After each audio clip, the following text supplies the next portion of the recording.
आज हम एक नए चैप्टर की शुरुआत करते हैं जिसका नाम है इंटीग्रेशन। ठीक है, इंटीग्रल आपके चैप्टर में एनसीईआरटी बुक जो 12th क्लास की है उसमें लिखा है इंटीग्रल्स। ठीक है, इंटीग्रल्स बता देंगे, इंटीग्रेशन इंटीग्रल्स है ना। ठीक है, इंटीग्रेशन करने पे अब देखिए क्या है इंटीग्रेशन, ये समझना जरूरी है। हम लोगों ने डिफरेंशिएशन, अच्छा इसका इंटीग्रेशन का हिंदी नाम क्या है, शायद समाकलन नाम है। ठीक है, समाकलन, तो हिंदी वाले इसको क्लियर कर ले, समाकलन हम लोग पढ़ने जा रहे हैं। ठीक है, और इंग्लिश में इंटीग्रेशन। देखिए इंटीग्रेशन डिफरेंशिएशन की रिवर्स प्रोसेस है। पहली बात तो ये समझ लीजिए कि हम लोगों ने जो डिफरेंशिएशन पढ़ा है उसी की उल्टी प्रक्रिया ही इंटीग्रेशन है। ठीक है, इसको बिल्कुल दिमाग में फीड कर ले। ठीक, क्या मतलब है कहने का, जैसे मान के चलिए मैंने कह दिया कि एक किसी फंक्शन का ना डिफरेंशिएशन 3x स्क्वायर है। 3x स्क्वायर किसी को डिफरेंशिएट करने पे आया है। ठीक है, किसी फंक्शन को डिफरेंशिएट किया है तो 3x स्क्वायर है। वो फंक्शन बताओ, वो फंक्शन बताओ। ठीक है ना, यही है इंटीग्रेशन। उस फंक्शन को बताना जिसके डिफरेंशिएट करने पे ये मिला, यानी ये क्या हो गया, डेरिवेटिव हो गया किसी फंक्शन। अब अंदाज लगाओ ये किसका होगा, तो अंदाज लगाओगे आप तो थोड़ा सा मिल जाएगा। ये होगा x की पावर 3, इसका डिफरेंशिएशन करने पर dy बाई dx करोगे अब तो ये मिलेगा आपको 3x स्क्वायर। करेक्ट है। ठीक है, तो यानी कि इससे हमको हमको ये फंक्शन दिया हुआ, देखो ये भी एक फंक्शन ही मिलता है, ये फंक्शन, तो ये फंक्शन दिया, इससे हमको ये प्राप्त करना, इसको प्राप्त करना, यही इंटीग्रेशन है, बिल्कुल रिवर्स प्रोसेस है। ठीक है, तो ये क्या हो गया, ये हो गया डेरिवेटिव, इस फंक्शन का डेरिवेटिव हो गया, इसका डेरिवेटिव ये हुआ, तो ये क्या हुआ, इसका कह सकते हो एंटी डेरिवेटिव, है ना, डॉट एंटी डॉट। ठीक है, एंटी यानी उसी का अपोजिट, उल्टा, तो ये डेरिवेटिव, इसका ये इंटीग्रेट एंटी डेरिवेटिव, या इसी को हम कह सकते हैं ये इंटीग्रल हुआ। क्या हुआ, इंटीग्रल हुआ। इससे, इस फंक्शन से, दिए गए फंक्शन से उस ओरिजिनल फंक्शन को, उस प्रिमिटिव को प्राप्त करना, ठीक है, यही इंटीग्रेशन कहलाता है। इसको आप प्रिमिटिव कह सकते हो, पहले का ये मूल था, मिला अपने को ये, तो आपको अब ये भुला के, ये आपको नहीं दिया हुआ, आपको दिया दिस इज अ फंक्शन, पता करो इसका एंटी डेरिवेटिव क्या रहा होगा। ठीक है, तो इसका एंटी डेरिवेटिव क्या रहा होगा, ये रहा होगा। ठीक है, इसी को कह सकते हैं इसका प्रिमिटिव क्या रहा होगा, है ना, पहले वाला क्या रहा होगा। ठीक है, ओरिजिनल फंक्शन क्या रहा होगा, ये निकालना ही क्या कहलाता है, हमारा प्रिमिटिव निकालना ही, एंटी डेरिवेटिव निकालना ही इंटीग्रेशन कहलाता है। हम कहते हैं इंटीग्रेट करो उसको। ठीक है, जैसे ये आप लिख सकते हो कि मान लो एक फंक्शन है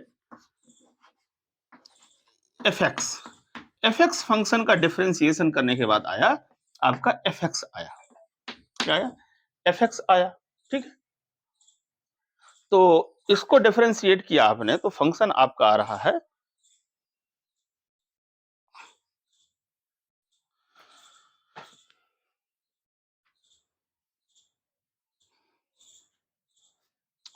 इस फंक्शन को डिफरेंशिएट किया, कैपिटल एफ लिख दिया, fx को डिफरेंशिएट किया, आपको मिला fx।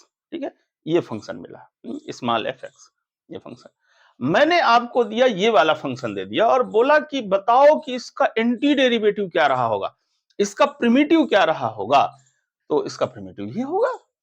ठीक है, तो ये निकालना, आपको ये दिया है और ये निकालना ही, इसको ज्ञात करना ही, इसको प्राप्त करना ही क्या है, आपको इंटीग्रेशन है। ठीक है, एंटी डेरिवेटिव प्राप्त करना ही, तो इसको अपन ऐसा लिख सकते हैं कि fx इज इक्वल टू ये आपका fx dx, और इसको ये एक साइन आता है। ठीक है, इस तरह से आप लिख सकते, बना सकते हैं इसको। ठीक है, राइट, ये dx आप इस तरफ लिख दीजिए। ठीक है, और आप ये fx इक्वल टू, तो ये एक फंक्शन दिया है आपको fx और बोला है कि किसके रिस्पेक्ट में निकालो, x के रिस्पेक्ट में ही निकालो। तो ये फंक्शन एफ एक्स फंक्शन को इंटीग्रेट किया हमने, तो हमको मिला क्या, एफ एक्स फंक्शन मिला ये। ठीक है, ये साइन ऑफ इंटीग्रेशन कहलाता है, इसको बोलते हैं साइन ऑफ इंटीग्रेशन। ठीक है, ये इंटीग्रैंड कहलाता है, इसको बोलते हैं इंटीग्रैंड, नाम से परिचित हो जाइए, इंटीग्रैंड बोलते हैं। ठीक है, इसको बोलते हैं sign of integration, sign of integration, integration. इसका क्या नाम है, ये विथ रिस्पेक्ट टू किसके है ना, विथ रिस्पेक्ट टू एक्स है ना, किसके रिस्पेक्ट में आपको इंटीग्रेशन करना है। ठीक है, इसको कहते हैं हम एंटी डेरिवेटिव, ये नाम हो जाएगा एंटी डेरिवेटिव, डेरिवेटिव, या इसी का नाम प्रिमिटिव हो गया, या इसी का नाम हो गया इंटीग्रल हो गया, इंटीग्रल हो गया, इतने सारे नाम है, वही तो इंटीग्रल्स। ठीक है, एंटी डेरिवेटिव, प्रिमिटिव या इंटीग्रल, और किसी भी फंक्शन का इंटीग्रल ज्ञात करना ही इंटीग्रेशन है। ठीक है, तो कोई फंक्शन दिया है और बोला कि ये फंक्शन है, इसका इंटीग्रल बताओ, माने इसका एंटी डेरिवेटिव बताओ, वो फंक्शन बताओ जिसको डिफरेंशिएट करने पे ये फंक्शन आया हो, है ना।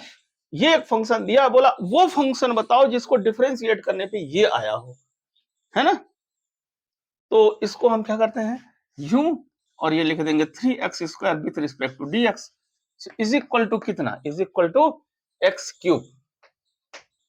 ठीक है, राइट, रिवर्स प्रोसेस हो गई ना।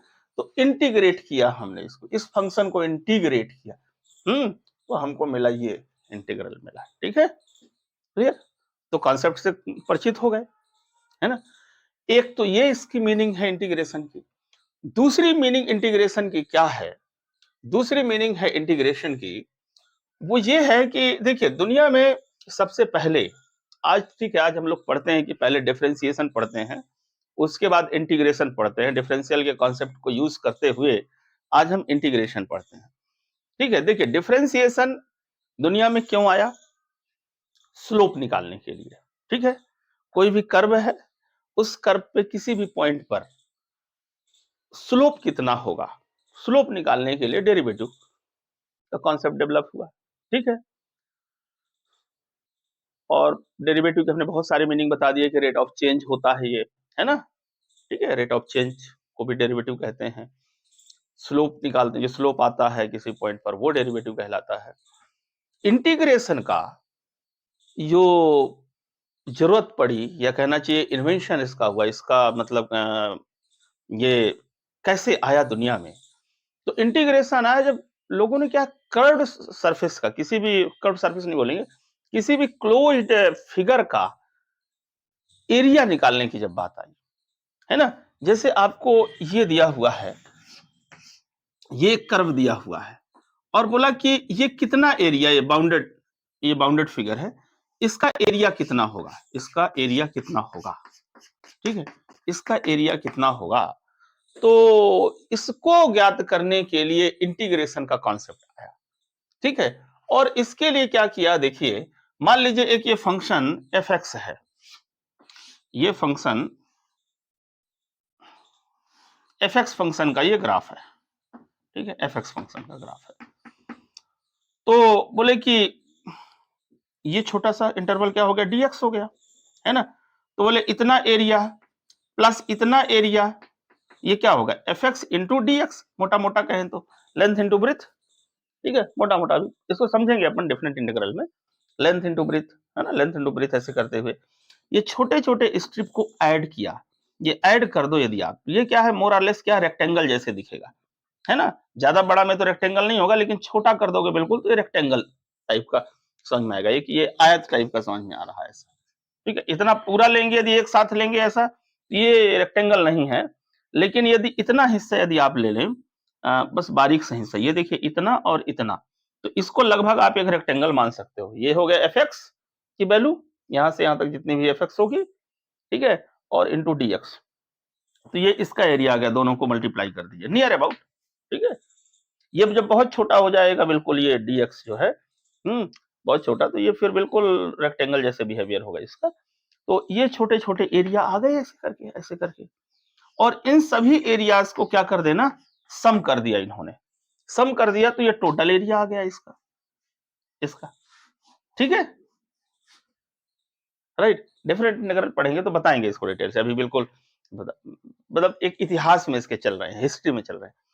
तो एक प्रकार से क्या हुआ, ये सम करना हुआ, छोटे-छोटे एरिया को सम करना हुआ और ये जो साइन आप देख रहे हो ना, ये बेसिकली एस से बना हुआ है, पहले सम एस से बना। फिर ये धीरे-धीरे डिफ़ॉर्म होते-होते ये थोड़ा एस ऐसे-ऐसे होते-होते माने एस जो है ऐसे हुआ, फिर ऐसे होते-होते लोगों ने यूँ कर दिया। तो ये साइन ऑफ इंटीग्रेशन ही इसको बना दिया। ठीक है? ये हो गया साइन ऑफ इंटीग्रेशन। तो डिफ़ॉर्म होते-होते एस जैसे ही है ये, हुँ? पर इसको एस नहीं कहते हैं आज की दुनिया में, आज की दुनिया में इंटीग्रेशन, साइन ऑफ इंटीग्रेशन। मैं आपको बताऊँ हिस्ट्री तो ये कहती है कि सबसे पहले इंटीग्रेशन का ही आविष्कार हुआ है। इंटीग्रेशन ही दुनिया में आया। इंटीग्रेशन के बाद फिर डिफरेंशिएशन आया। ठीक है? आज जो हम लोग पढ़ते हैं, वो क्या पढ़ते हैं? पहले डिफरेंशिएशन पढ़ते हैं, फिर इंटीग्रेशन पढ़ते हैं, एक सिस्टम। इसको कॉची मैथमेटिशियन थे, इन्होंने देखिए जमाया। कैलकुलस की दुनिया में सबसे बड़ा नाम यदि किसी का है, तो वो सर आइज़ैक न्यूटन और लेibniz का है। ठीक है? इनको ही कैलकुलस का कुल मिला के जनक कहा जाता है। आइज़ैक न्यूटन और लेibniz ये 17th सेंचुरी में 1642 के आसपास शायद सर आइज़ैक न्यूटन का जन्म हुआ था। ठीक है? और 1646-47 ऐसे कुछ करके इनका लेibniz का है कुछ। तो इसके बाद यानी 17th सेंचुरी में इन दोनों ने इंडिपेंडेंटली काम किया, स्वतंत्र पूर्वक, है ना? आइज़ैक न्यूटन अपने यहाँ, वो बड़े शाई नेचर के थे, अपने घर में दुनिया को बताते ही नहीं थे हमने क्या-क्या कर लिया। वो तो बहुत दिनों बाद फिर उनका ये प्रकाशन हुआ, उसमें चूँकि सिस्टम था ऐसा, बहुत सारी सामाजिक परिस्थितियाँ और सब ये था।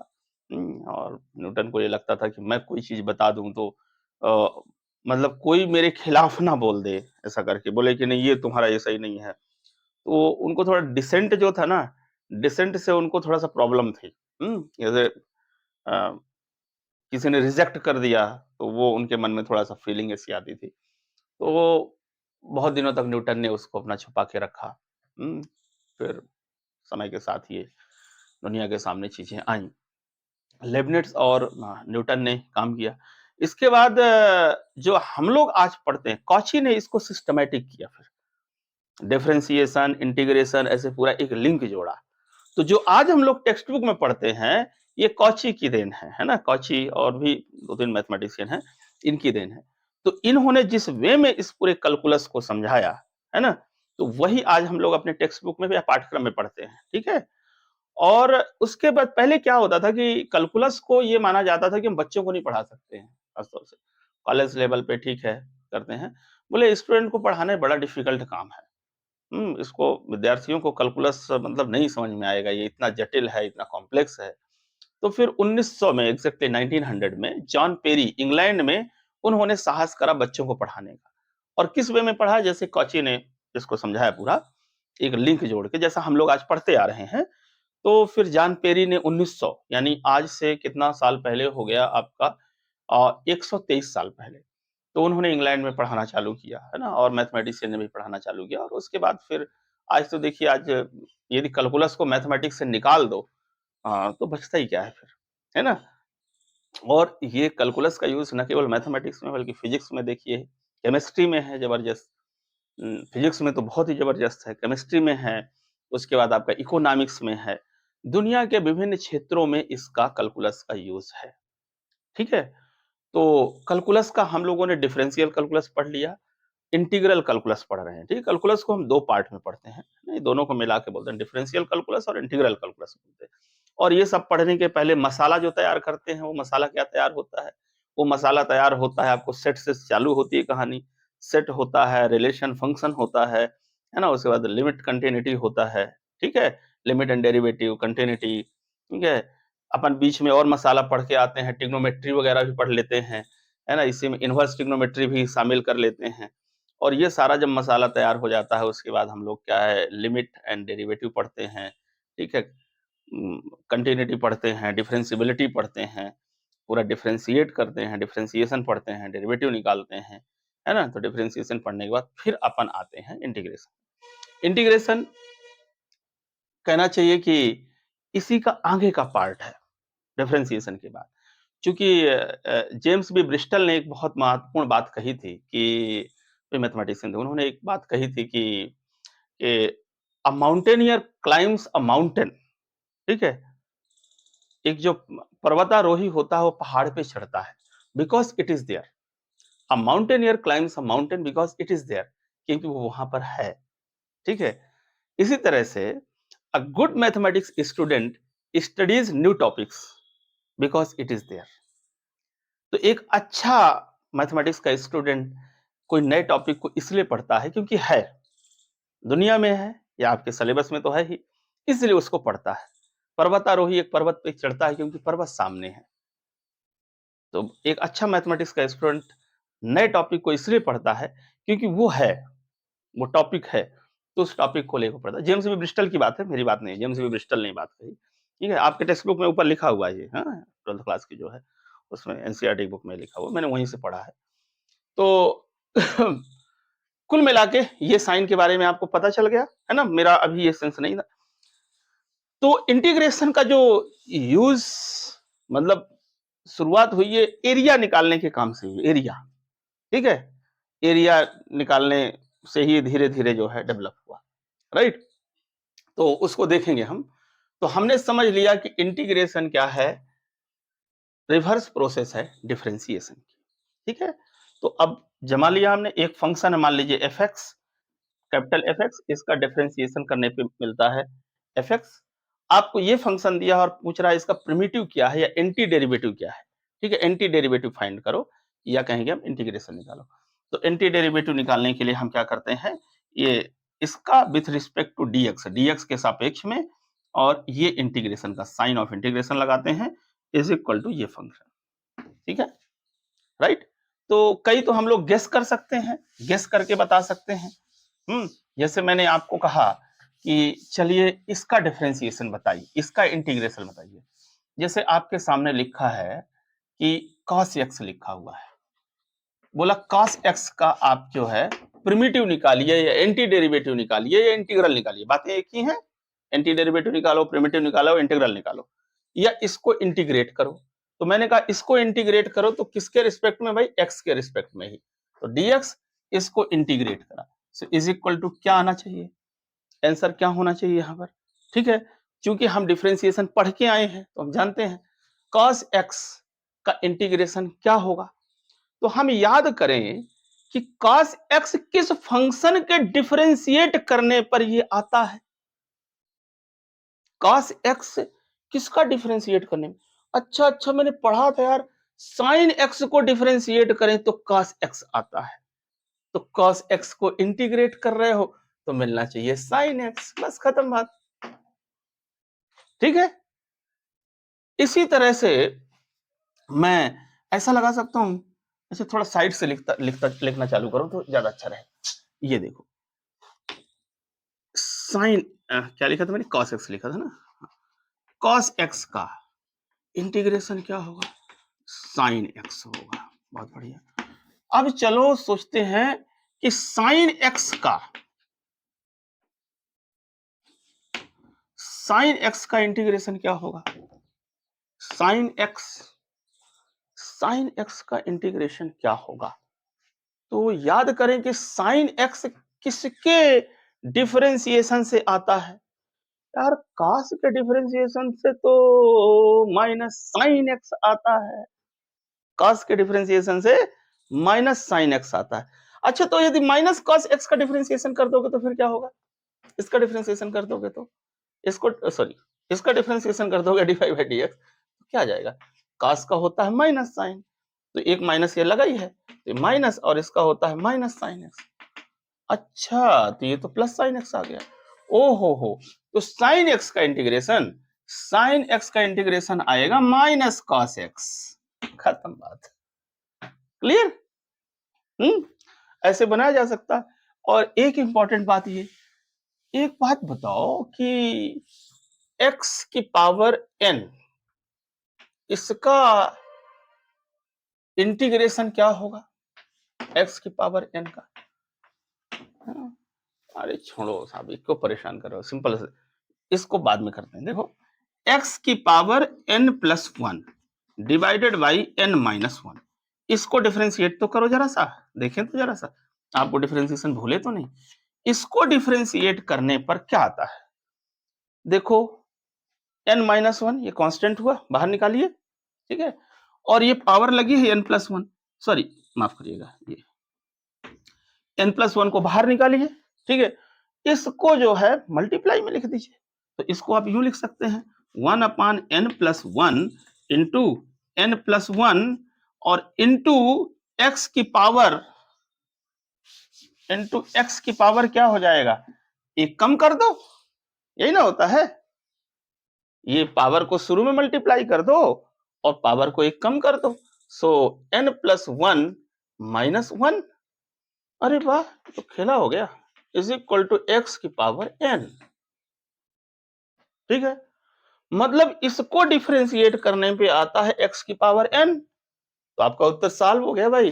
x की पावर n को इंटीग्रेट करें तो क्या आना चाहिए, यानी आपको बताना है कि x की पावर n को यानी कब आया होगा, किसको डिफरेंशिएट करने पे आया होगा, प्रिमिटिव क्या रहा होगा, इसका एंटी डेरिवेटिव क्या रहा होगा, तो इसका डेरिवेटिव ये, तो इसका एंटी डेरिवेटिव ये, ठीक है, तो x की पावर n का क्या आ गया आपका, ये आ गया x की power n plus one upon n plus one. याद रखना, जगह जगह में यूज आएगा। So integration of x to the power n with respect to dx is equal to x की power n plus one divided by n plus one. ठीक है, correct है।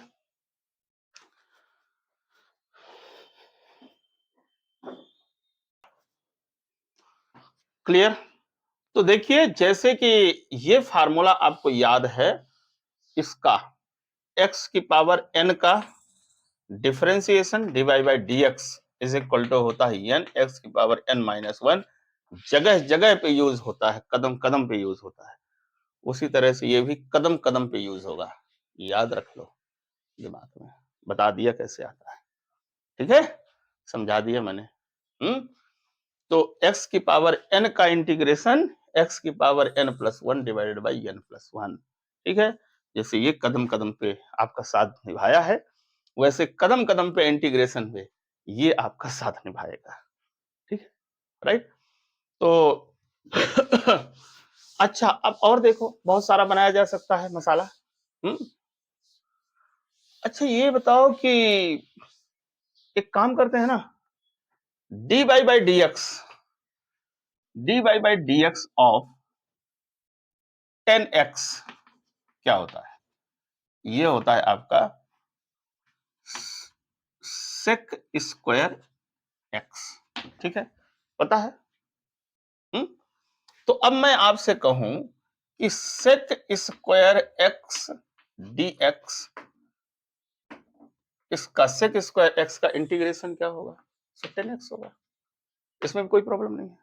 ठीक है, मैंने कहा differentiation of d y by d x of sine cos तो हो गया, 10 हो गया, और उसके बाद मैंने कहा आपसे कि इसका सेक एक्स का, तो ये होता है 10x सेक एक्स, या सेक एक्स 10x लिखो तो एक ही बात है, सेक एक्स 10x।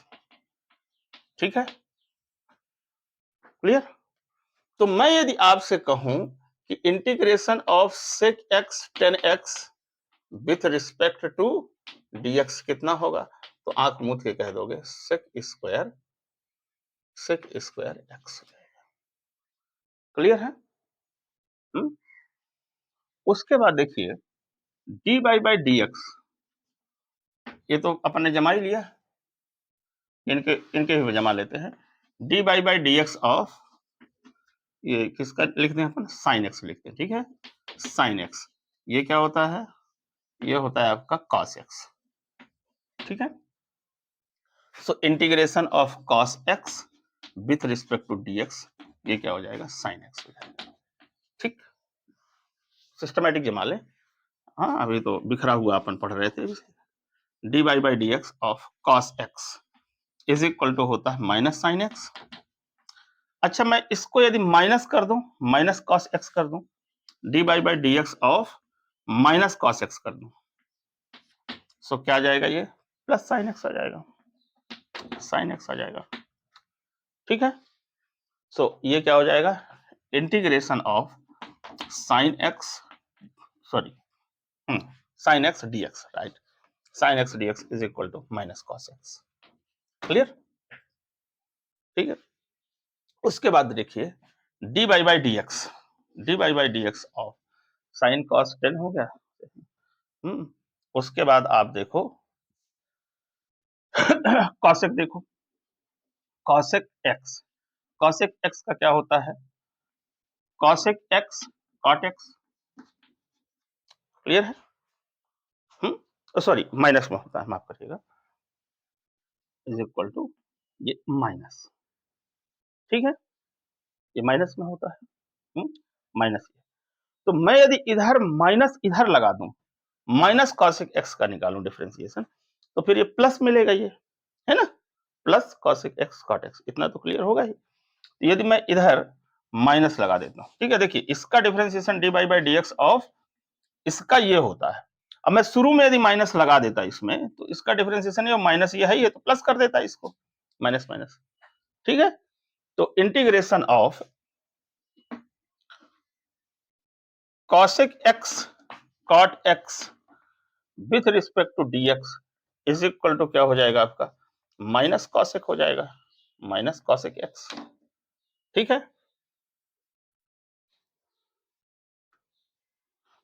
राइट, और उसके बाद dy by dx of cot x, cot x तो लिख दिया अपने, नहीं लिखा, नहीं लिखा ना, हाँ, cot x, cot x का क्या होता है, माइनस cosec स्क्वायर x होता है।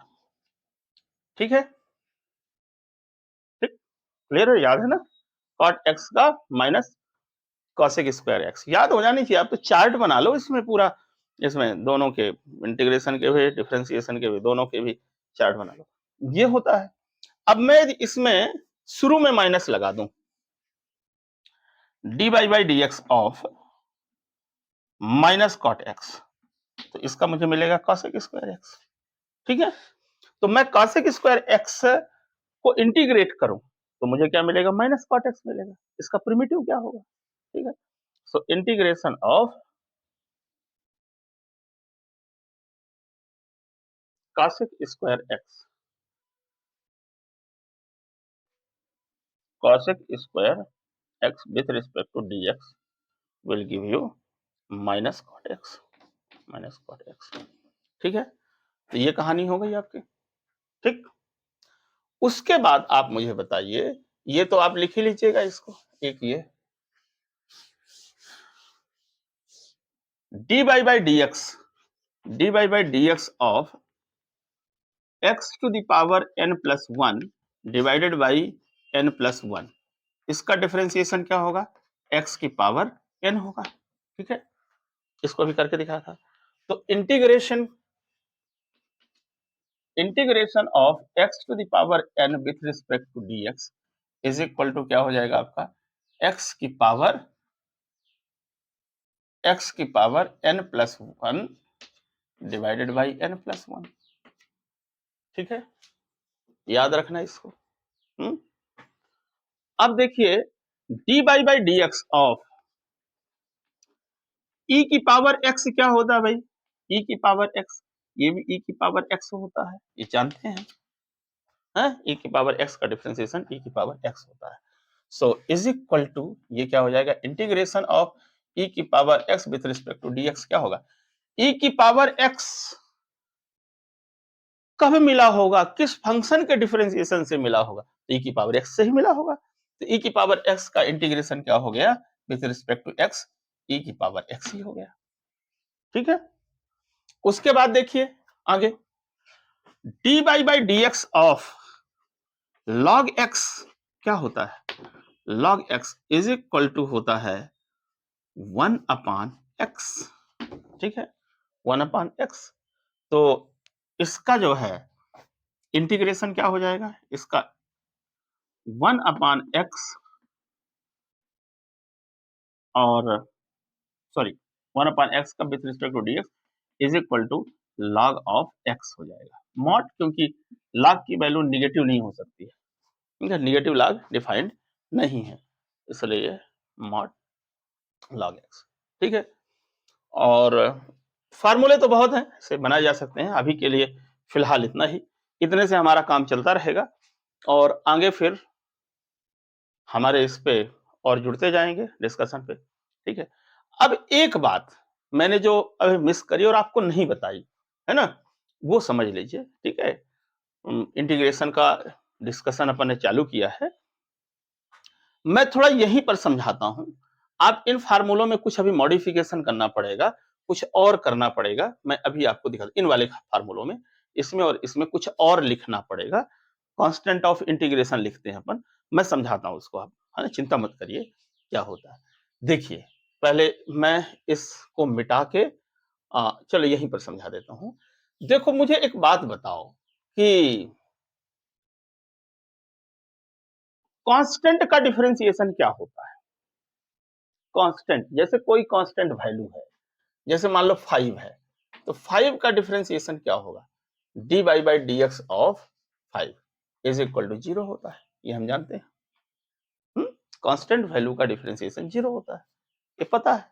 हम्म और पहले ही बताया जा चुका है, क्यों भाई, 5x टू द पावर 0 कहलाता है, और dy by d x of 5x to the power 0 क्या हो जाएगा, 5 को कांस्टेंट बाहर लिखो, x की पावर, हाँ, मतलब इसको एक्स की पावर 0 - 1 करेंगे अपन, हाँ, 0 - 1, तो ये क्या -1, ऐसा, तो ये क्या हो जाएगा, ये एक्स की पावर -1 अपान -1, 1/x, तो ऐसा इसको करते नहीं है अपन, है ना, सॉरी, ये शुरू में मल्टीप्लाई हो जाएगा ना, ये 0 मल्टीप्लाई हो गया ना, 0 मल्टीप्लाई हुआ और x की पावर 0 - 1 अपान 0 - 1, तो ये 0 जब मल्टीप्लाई में होगा तो नेट 0 ही दे देता है, ठीक है। पर ये आपको परेशान नहीं होना है, बस कांस्टेंट का डिफरेंशिएशन 0 होता है, ये अपन बिल्कुल पढ़ते हुए आए हैं, अभी तक पढ़ते हुए आ गए हैं। तो जब कांस्टेंट का डिफरेंशिएशन 0 होता है, तो अब मैं एक बात पूछता हूं आपसे कि सिंपल सा मुझे बताइए कि जैसे मेरा पहला ही क्वेश्चन था, 3x² इसका इंटीग्रेशन निकालिए, ठीक है, इसका प्रिमिटिव पता करिए। तो आपने झट से कहा कि साहब वो x की पावर 3 रहा होगा ना, x की पावर 3 को डिफरेंशिएट करने में ये आएगा, यानी dy by d x of x की पावर 3 यदि कर दो आप, so you will get 3x² मिलेगा आपको, ठीक है। तो क्या यही भर आंसर होगा, x की पावर 3 को डिफरेंशिएट करने पे ही केवल 3x² मिलेगा? नहीं। मुझे ये बताइए, क्या मैं यदि ये कर दूं, dy by d x of x की पावर 3 प्लस मैं 6 कर दूं, इसको डिफरेंशिएट करने में नहीं मिलेगा ये चीज क्या? ये भी मिलेगा। देखिए, ये क्या हो जाएगा, 3x² और कांस्टेंट का डिफरेंशिएशन क्या हो जाएगा, 0, 0 आ जाएगा। तो 3x² मिल गया कि नहीं मिला? मैं, यानी इसका आंसर एक ये हो सकता है, इसका आंसर x³ हो सकता है, हो सकता है। इसका आंसर एक हमको मिला x³, है ना। आप मिटा ही देता हूँ, फिर समझ लो, है ना। आप तो मत मिटाना भाई, हाँ, आप इसको रखे रहना, क्योंकि इनमें थोड़ा मॉडिफिकेशन करना पड़ा। देखो, इसको डिफरेंशिएट करने पे मिला, तो 3x² को इंटीग्रेट करने में हमको क्या मिलेगा, इसको मिलने पे हमको x³ मिला, ठीक है, ये हो सकता है। ये आपको ये भी हो सकता है, देखिए, x³ प्लस 6 भी हो सकता है कि नहीं हो सकता है। और यहां पर मैं मान के चलिए 9 लिख देता हूं, तो भी यही मिलेगा आंसर। इसका ये भी हो सकता है, x³ प्लस 9 हो सकता है, नहीं हो सकता, क्योंकि इसको भी डिफरेंशिएट कर दो आप, तो आपको यही मिलने वाला है, ये मिलने वाला है 3x², ठीक है। ये देखिए, इसको भी डिफरेंशिएट कर दो 3x², तो 3x² का इंटीग्रेशन, एक आंसर ये भी हो सकता है, एक आंसर ये भी हो सकता है, एक आंसर ये भी हो सकता है, एक आंसर ये भी हो सकता है, और कुछ भी लिख दो भाई यहां, ये कांस्टेंट टर्म -9 कर दिया, -6 -7 कर दिया, यहां पर तो भी यही मिलेगा, यानी x³ -7। यानी कांस्टेंट में यहां कुछ भी कांस्टेंट ऐड कर दो, सब्ट्रैक्ट कर दो, तो इसके आंसर क्या हो सकते हैं? इसके आंसर एक नहीं होगा, इसके आंसर इनफाइनाइट हो सकते हैं। क्या हो सकते हैं? इनफाइनाइट हो सकते हैं। इसलिए हम कहेंगे कि इसका आंसर है ना, इसका आंसर x³ प्लस कांस्टेंट है। इसका answer x³ plus constant, constant कुछ भी हो सकता है। यानी इसका आंसर निश्चित नहीं है, डेफिनिट नहीं है इसका आंसर। डेफिनिट का मतलब होता है निश्चित होना, इसका आंसर इनडेफिनिट है। क्या है? इनडेफिनिट है। तो ऐसा इंटीग्रेशन जिसमें आंसर डेफिनिट ना हो, इनडेफिनिट हो, निश्चित ना हो, ऐसे इंटीग्रेशन को बोलते हैं इनडेफिनिट इंटीग्रेशन। इनडेफिनिट लिख लीजिए, आपके सिलेबस में है इनडेफिनिट इंटीग्रेशन। इंटीग्रेशन, और जब इंटीग्रेशन का आंसर बिल्कुल निश्चित हो कि यही आएगा, तो उसको कहते हैं डेफिनिट इंटीग्रेशन। क्या कहते हैं? Definite integration. Definite integration. तो आप कहोगे बस आप कब कब आंसर फिक्स होता है? होता है जब ये बाउंडेड फिगर रहता है इस तरह से ना, आगे पढ़ेंगे ऐसे, ये fx फंक्शन है, ये a से लेके b तक, हाँ, क्लोज्ड इंटरवल a और b, है ना, इनको लिमिट लेते हुए जब करते हैं ना ऐसे, आगे पढ़ेंगे a to b fx dx, इस तरह से आपको अगले वाले पार्ट में ऐसे दिखेगा कुछ, ठीक है। इस तरह से जब हम पढ़ेंगे ना, इसको बोलेंगे हम डेफिनेट इंटीग्रेशन, ठीक है। जब लिमिट लगी हुई होती है नीचे और ऊपर इस तरह से ए और बी, इसको लिमिट बोलते हैं। ये लिमिट थोड़ा सा उससे अलग है, जो आप लिमिट कंटिन्यूटी फंक्शन और डेरिवेटिव में जो आप लिमिट पढ़ रहे थे, वो वाली इस कहानी से अलग है। ए से बी ऐसा, इस तरह से जब लिमिट लगी हुई हो ना, तो तब हम इसको बोलते हैं डेफिनेट इंटीग्रेशन। और इसमें उत्तर जो है ना, आंसर निश्चित आता है, एक फिक्स आता है, डेफिनेट आता है ना। इस तरह से इंडेफिनिट नहीं होता है। इंडेफिनिट यानी ऐसे, इंडेफिनिट यानी अनंत, यानी डिसाइडेड नहीं है, कोई फिक्स नहीं है। तो इस तरह से इंडेफिनिट उत्तर नहीं मिलते कि इनफाइनाइट अनंत उत्तर मिल जाएं आपको, एक फिक्स आंसर मिलता है। तो इस तरह के ऐसे इंटीग्रेशन आप देखोगे, तो इस तरह के इंटीग्रेशन को कहते हैं डेफिनेट इंटीग्रेशन। और ये अभी जो हम लोग कर रहे हैं इस तरह का, ये इनडेफिनेट इंटीग्रेशन है। तो इंटीग्रेशन को दो पार्ट में बांटा गया है, ध्यान रखिएगा, दोनों बड़े बड़े पार्ट है, इनडेफिनेट इंटीग्रेशन और डेफिनेट इंटीग्रेशन, ठीक है। यदि आपने इनडेफिनेट इंटीग्रेशन पढ़ लिया और ठीक से आपको आ गया, तो डेफिनेट इंटीग्रेशन तो चुटकी का काम है, कुछ नहीं, लिमिट रख के माइनस करना है और कुछ नहीं करना है, ठीक है। तो सब कुछ इनडेफिनेट इंटीग्रेशन में ही है, डेफिनेट में बहुत थोड़ा सा हिस्सा है, ठीक है। इनडेफिनेट का ही सारा का सारा कॉन्सेप्ट हूबहू वही यूज होता है, ठीक है। एक छोटा सा कॉन्सेप्ट इसमें जुड़ जाता है, एरिया वाला, लिमिट वाला जुड़ जाता है, वो अपन जब समय आएगा तो इसको पढ़ लेंगे, ठीक है। इसलिए इसको मिटाते हैं, और हमने आपको बता दिया कि इंडेफिनेट इंटीग्रेशन होता है और डेफिनेट इंटीग्रेशन होता है, दो प्रकार के होते हैं, ठीक है। तो अभी जो हम पढ़ रहे हैं वो है इनडेफिनेट इंटीग्रेशन, क्योंकि इनमें आंसर आपका फिक्स नहीं है, इनमें लिमिट नहीं लगी होती ऊपर नीचे यहाँ, ठीक है, इंटीग्रेशन में, राइट। तो ये इंडेफिनेट इंटीग्रेशन है और इसमें आंसर आपका इनडेफिनेट है, डेफिनेट नहीं है, निश्चित नहीं है, अनिश्चित है, कुछ भी हो सकता है। इसलिए प्लस कांस्टेंट लिख देते हैं, सी लिख देते हैं, we don't know c, c can be any number, any real number, ठीक है। एनी रियल नंबर मतलब पॉजिटिव नेगेटिव कुछ भी, इवन जीरो भी हो सकता है ना, minus infinity to plus infinity, ठीक है, ये हो सकता है। तो इसलिए ये सारे जो आंसर आए हैं, इनमें प्लस सी लगना चाहिए, प्लस सी लगना चाहिए, सब में प्लस सी लगेगा, ठीक है। तो याद करिए, इन सभी में प्लस सी लगेगा, प्लस कांस्टेंट, ठीक है।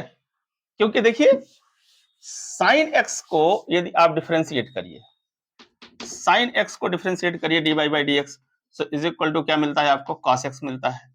अब मैंने कहा कॉस एक्स को इंटीग्रेट करो, तो आपको क्या मिलना चाहिए? Sine x.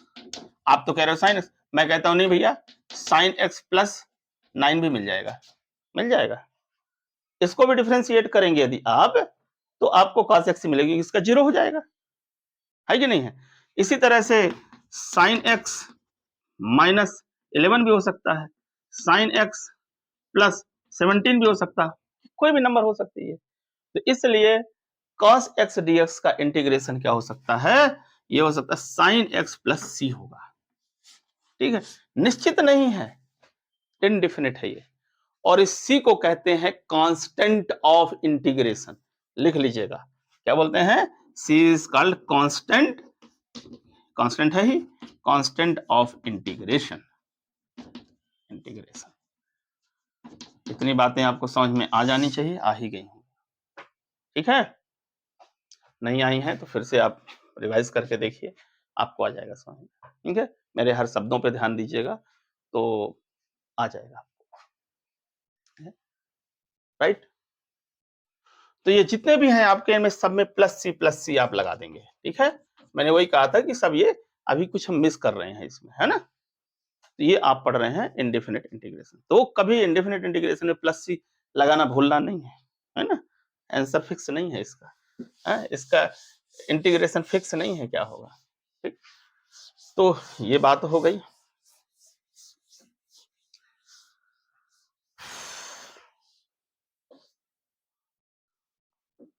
तो आपने समझा, इंडेफिनिट इंटीग्रेशन समझा आपने। ठीक है, डेफिनेट के बारे में हम लोग बाद में बात करेंगे, डेफिनेट इंटीग्रल के बारे में। ठीक है, वो अलग ही टॉपिक है। अब मैं थोड़ा सा ज्योमेट्रिकल मीनिंग आपको दिखा देता हूं इसका क्या होता है। जैसे मान के चलो कि एक फंक्शन है, ये लिखा हुआ है एक्स स्क्वायर लिखा हुआ है, ठीक है, और एक्स स्क्वायर फंक्शन है, और इसको मैंने कहा कि इसको इंटीग्रेट करिए। ठीक है, इसको, या चलो अभी अपन ने क्या लिया था, 3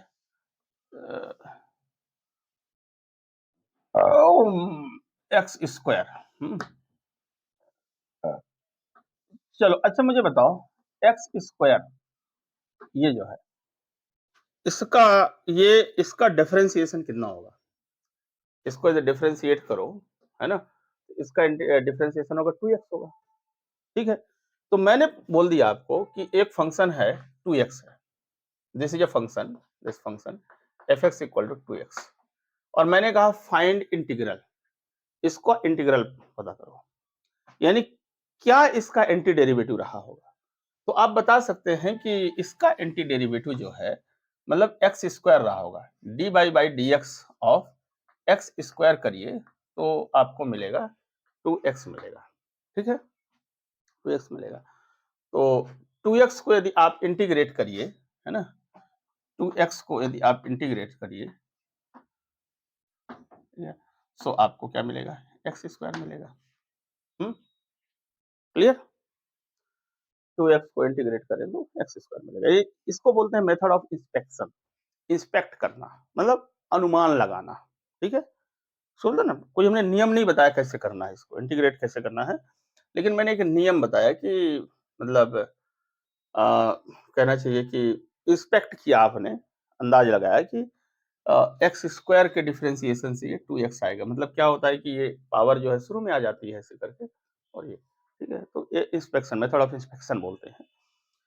तो ये है, और इसका आपका आंसर ये भी तो हो सकता है, एक्स स्क्वायर प्लस 1 भी तो हो सकता है, एक्स स्क्वायर प्लस 2 भी तो हो सकता है, एक्स स्क्वायर प्लस 3 भी तो हो सकता है, एक्स स्क्वायर प्लस 4 भी तो हो सकता है, या कहें कि एक्स स्क्वायर प्लस कांस्टेंट हो सकता है। इन किसी को भी डिफरेंशिएट कर दीजिए आप, तो आपको ये मिलना है, 2x मिलना है। इसका डेरिवेटिव निकालो आप, तो क्या मिलेगा, f dash x square plus 1, इसको आप निकालेंगे तो ये भी 2x मिलेगा। ठीक है, डेरिवेटिव, ठीक है, इस फंक्शन ऐसे, सॉरी ऐसे नहीं लिखेंगे, ऐसे लिखेंगे ना, ऐसे, हाँ, अरे चलो ऐसे लिख दो, चलो डी बाई डी एक्स ऐसे लिख दो। ठीक है, D by d x of x square plus 2 करोगे तो भी आपको क्या मिलेगा, 2x मिलेगा। ठीक है, और D by d x of x square plus 4 करोगे तो भी आपको 2x मिलेगा। ठीक है, यानी कि इसका इंटीग्रेशन करने पे, 2x का इंटीग्रेशन करने पे आपको सेट ऑफ सॉल्यूशंस मिलते हैं, बहुत सारे सॉल्यूशन मिलते हैं। ठीक है, इसको यदि हम ग्राफ खींचें, तो ग्राफ हमारा ऐसा बन सकता है। देखिए, एक्स स्क्वायर का ग्राफ क्या बनेगा? एक्स स्क्वायर का ग्राफ यूँ बनता है।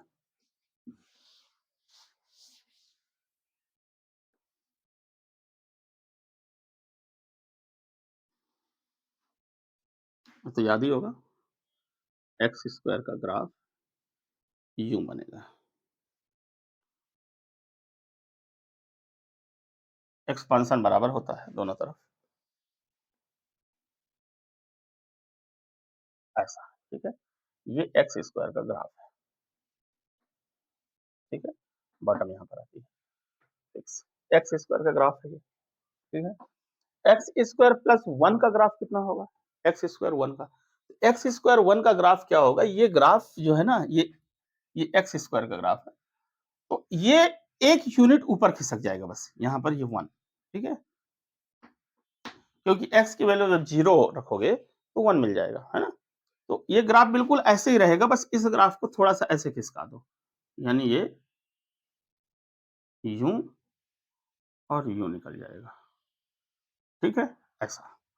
एक्स स्क्वायर प्लस 2 का क्या होगा? यहाँ ये 2 हो गया, तो ऐसा होगा, ठीक है? एक्स स्क्वायर प्लस 3 का क्या होगा? ये एक्स स्क्वायर प्लस 3 का हो जाएगा, ठीक है?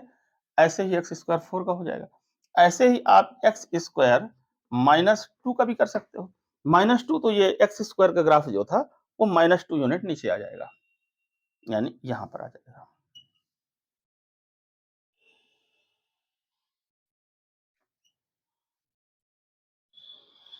ऐसा चला जाएगा, ठीक है? इस तरह से ग्राफ बनेगा। ये होगा आपका एक्स स्क्वायर माइनस 2 का, ये वाला होगा एक्स स्क्वायर माइनस 1 का, एक्स स्क्वायर सॉरी प्लस 1 का, एक्स स्क्वायर प्लस 2 का होगा, एक्स स्क्वायर प्लस 3 का होगा, ठीक है? इस तरह से, क्लियर? तो ऐसे ग्राफ बनेंगे। एक्स स्क्वायर ये ये ऐसा, ये काहे का बनेगा? ये बनेगा आपका एक्स स्क्वायर माइनस 1 का, एक्स स्क्वायर माइनस 1 का बनेगा, ठीक है? यदि आप इन सभी का डिफरेंशिएशन निकालो, तो आपको वही मिलना है। मान लीजिए कि ए एक कोई पॉइंट है, this is a, x equal to a आप ले लीजिए, एक्स इक्वल टू ए, और यहां से आप ना एक वर्टिकल लाइन खींच दीजिए, ठीक है? तो एक्स इक्वल टू ए ये पॉइंट है, एक्स इक्वल टू ए। तो एक्स इक्वल टू ए पर इन सभी का टेंजेंट क्या होगा? तो इन सभी का टेंजेंट क्या होगा? यानी स्लोप, सॉरी स्लोप क्या होगा? डिफरेंशिएट करने पे 2x आएगा, है ना? तो इन सब का स्लोप यूं होगा, यूं, यूं होगा। और ये सारे स्लोप एक से हैं, देखिए पैरेलल है कि नहीं है? ये सारे जो टेंजेंट हैं, सारी टेंजेंट पैरेलल है ना? सारी टेंजेंट पैरेलल है, तो स्लोप क्या होगा? सेम होगा। और स्लोप कितना आएगा? 2a आएगा। क्यों आएगा 2a? सबको डिफरेंशिएट करने पे 2x आएगा। तो x की वैल्यू कितना? a, सो 2a, तो सबका स्लोप 2a, ठीक है? तो इसका मतलब ये हुआ कि इंटीग्रेट करने पे 2x को इंटीग्रेट करने पे ये बहुत सारे सेट ऑफ सॉल्यूशन मिलते हैं आपको, ठीक है? क्योंकि इनको डिफरेंशिएट करने पे आपको 2a या 2x ही मिलेगा, ठीक है? सभी जगह। तो ये इसका कुछ ज्योमेट्रिकल मीनिंग हो गई, ठीक? जो हमने बताई अभी आपको कि बहुत सारे सॉल्यूशन मिलते हैं, उसका एक ज्योमेट्रिकल मीनिंग, यानी 2x का इंटीग्रेट करने पे आपको ये बहुत सारे आंसर मिलते हैं। ये हो सकता है, ये हो सकता है, ये हो सकता है। इतने सारे फंक्शन, बहुत सारे फंक्शन मिलते हैं। उन सारे फंक्शंस का हमने ग्राफ खींचने का प्रयास किया, ठीक है? राइट? और इन सबको डिफरेंशिएट करें तो आपको 2x ही मिलेगा। देखिए स्लोप सबका सेम ही आएगा, ठीक? ये क्लियर? ठीक, उलझिए नहीं इसमें, परेशान मत होइए, ये ग्राफ और ये सब क्या कर दिया, पर हमने कह दिया कि बहुत सारे सेट ऑफ सॉल्यूशन मिलता है, इसलिए हम इसमें क्या करते हैं, ये इंटीग्रेट करके और हम प्लस कांस्टेंट ऑफ इंटीग्रेशन लगाते हैं, इसको मत भूलिएगा। और इस तरह का इंटीग्रेशन इनडेफिनिट इंटीग्रेशन कहलाता है। तो ठीक है, तो इनडेफिनिट इंटीग्रेशन का चैप्टर हम लोग पढ़ रहे हैं इंटीग्रल में, उसके बाद हम पढ़ेंगे डेफिनेट इंटीग्रेशन। ठीक है, तो आगे बात शुरू करें कुछ।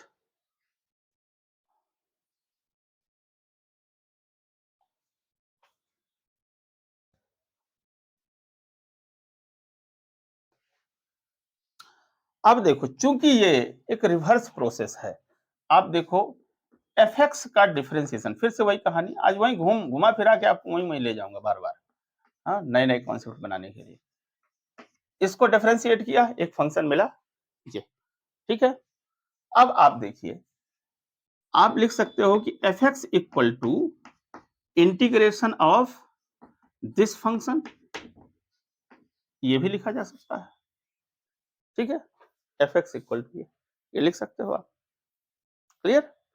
तो अब ये बताइए, यदि मैं इसको डिफरेंशिएट कर दूं, इसको, इसी फंक्शन को डिफरेंशिएट कर, देखिए integration of f x will give you capital F x, ठीक है। अब मैं इसको डिफरेंशिएट कर दूं यदि, so d by d x of f x is equal to, दोनों तरफ डिफरेंशिएट कर दूं, भाई इक्वेशन के दोनों तरफ आप कर ही सकते हो, integration of f x d x, तो क्या मिलना चाहिए भाई, इतने इक्वल टू क्या है, ये देखिए एफ एक्स है, so this will give U F x. इससे तो सहमत होंगे। इसका डिफरेंशिएशन, इस फंक्शन का डिफरेंशिएशन किया तो ये मिला, इस फंक्शन का इंटीग्रेशन कर देंगे देखिए तो ये मिलेगा, ये वाला फंक्शन, यही तो पढ़ा ना, एंटी डेरिवेटिव मिलेगा, ठीक, या प्रिमिटिव मिलेगा। अब मैंने ये एक्सप्रेशन बनाई, एक नंबर इक्वेशन, और उसके बाद फिर से मैंने डिफरेंशिएट कर दिया दोनों तरफ, यहाँ डिफरेंशिएट किया, यहाँ डिफरेंशिएट किया, देखिए वही सेम लिखा, ठीक है। तो ये क्या मिलना चाहिए, इतने इक्वल टू आपका क्या है, एफ एक्स है, हाँ, स्मॉल एफ एक्स, तो इसका डिफरेंशिएशन करके एफ एक्स लिखा जा सकता है। यानी कि अब हमारे काम की चीज इतनी है, ये देखो, ये काम की चीज, ये कॉन्सेप्ट निकालना चाहता हूं, यानी integral of any function give that function, यानी कि किसी भी फंक्शन का, जैसे मान के चले जीएक्स फंक्शन का integration with respect to d x, और इसका फिर आप डिफरेंशियल कर दीजिए d y by d x, so that will give you g x. Clear हुई बात, एक कॉन्सेप्ट निकल के आया है, derivative of integral of any function give that function, है ना, किसी भी फंक्शन के इंटीग्रल का डिफरेंशिएशन वही फंक्शन देता है। भाई इस फंक्शन का इंटीग्रल मतलब क्या हुआ, वो फंक्शन जिसका डिफरेंशिएशन ये रहा होगा, अब उसका डिफरेंशिएशन कर दिया, इसके इंटीग्रल का डिफरेंशिएशन कर दिया, तो यही फंक्शन निकाल के दे देगा, है कि नहीं है, हैं? क्लियर है, तो ये है कहानी, ठीक है। Differential of any function, differential of integral of any function give you that function, किसी भी फंक्शन के इंटीग्रल को डिफरेंशिएट करने पे वही फंक्शन देता है, ठीक है। ये देख लीजिए ठीक से, मेरी भाषा को कैच करते हुए ये सामने आपके है, ठीक। अब जैसे ये लिखा हुआ है, अपना एग्जांपल था ना अभी थोड़ी देर पहले, 2x, 2x का इंटीग्रेट करिए विथ रिस्पेक्ट टू dx, ठीक है, निश्चित है 3x स्क्वायर आएगा, और उसको डिफरेंशिएट करिए dy बाई dx, डिफरेंशिएट करेंगे तो क्या मिलेगा आपको, 2x ही मिलेगा कि नहीं मिलेगा, देख लीजिए ना, इसकी वैल्यू क्या होगी, इसकी वैल्यू होगी 2x square, sorry x square होगी, है ना, इसकी वैल्यू होगी कितनी, x स्क्वायर, ठीक है। और इसको यदि आप डिफरेंशिएट करिए, इसकी वैल्यू, इसको डिफरेंशिएट करिए dy by dx, so will give you क्या, 2x देगा। तो क्या दिमाग में आया, इंटीग्रल ऑफ किसी भी फंक्शन का डिफरेंशियल निकाल लीजिए आप, differential of integral of any function give that function, वही फंक्शन मिलता है, मिला कि नहीं मिला, है? ये बात क्लियर हुई। और यदि ये छोटा सा कॉन्सेप्ट आपको क्लियर हो गया है, तो अब आगे थोड़ा सा और देखिए,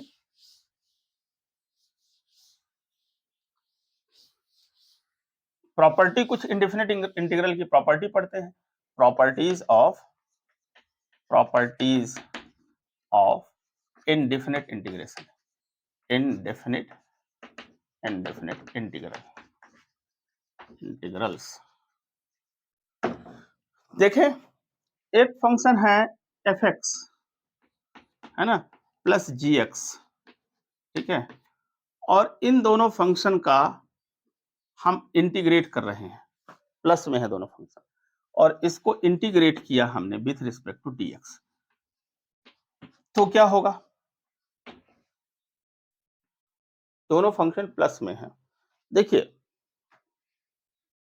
डिफरेंशिएशन के जो आपके रूल्स हैं, दो फंक्शन सम में, दो फंक्शन सब्ट्रैक्शन में है, एडिशन सब्ट्रैक्शन में है, प्रोडक्ट में है, मल्टीप्लिकेशन में है दो फंक्शन, उनके डेरिवेटिव निकालने के लिए हमने बहुत सारे फार्मूले बताए थे, ठीक है, सबके अलग अलग होते हैं, प्लस माइनस में है तो दोनों का अलग अलग डिफरेंशिएट कर दो, ठीक है, उनको प्लस करो या माइनस करो, मल्टीप्लिकेशन में है तो क्या होगा, पहले फंक्शन का डिफरेंशियल दूसरा वही लिख दो, प्लस दूसरे फंक्शन का डिफरेंशियल पहला फंक्शन साथ में मल्टीप्लाई कर दो, ये होता है।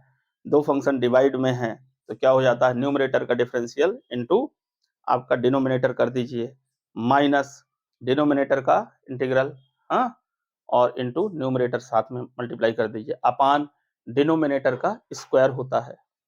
ऐसे हमने 4 फार्मूले बताए थे, ये हमको पता भी है। इंटीग्रल में ऐसे ही हूबहू फार्मूले यूज नहीं होते, ठीक है, वो हो रहे थे, उनका बेसिक भी बताया था मैंने 11th क्लास में, उसका पूरा प्रूफ करके बताया था, ठीक है, आपकी एनसीईआरटी बुक में नहीं था उसका प्रूफ, लेकिन फिर भी हमने उसको प्रूफ करके आपको दिखाया था लिमिट के हेल्प से, ठीक है, जो वो फार्मूले जैसे यूज हो रहे होते हैं वो प्रूफ करके हमने दिखाया।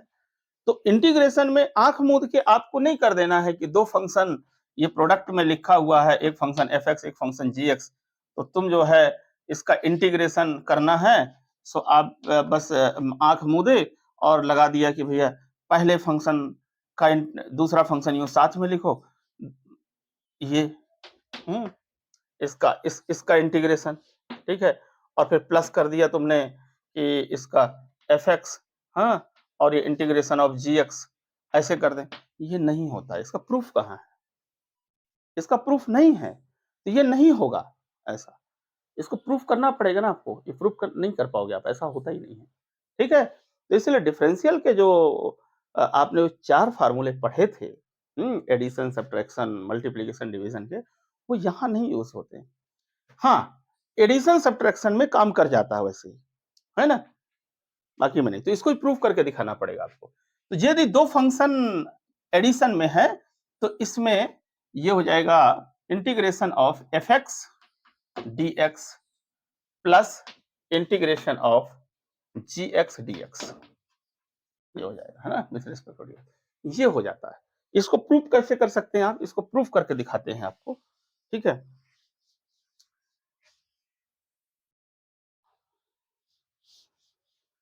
यदि इस फंक्शन को हम दोनों तरफ डिफरेंशिएट कर दें, है ना, यदि ये इतने इक्वल टू यदि ये है ना, तो हम इसके साथ कुछ करें मैथमेटिकल ऑपरेशन, तो left hand side equal to right hand side आ जाए तो हम कह देंगे है।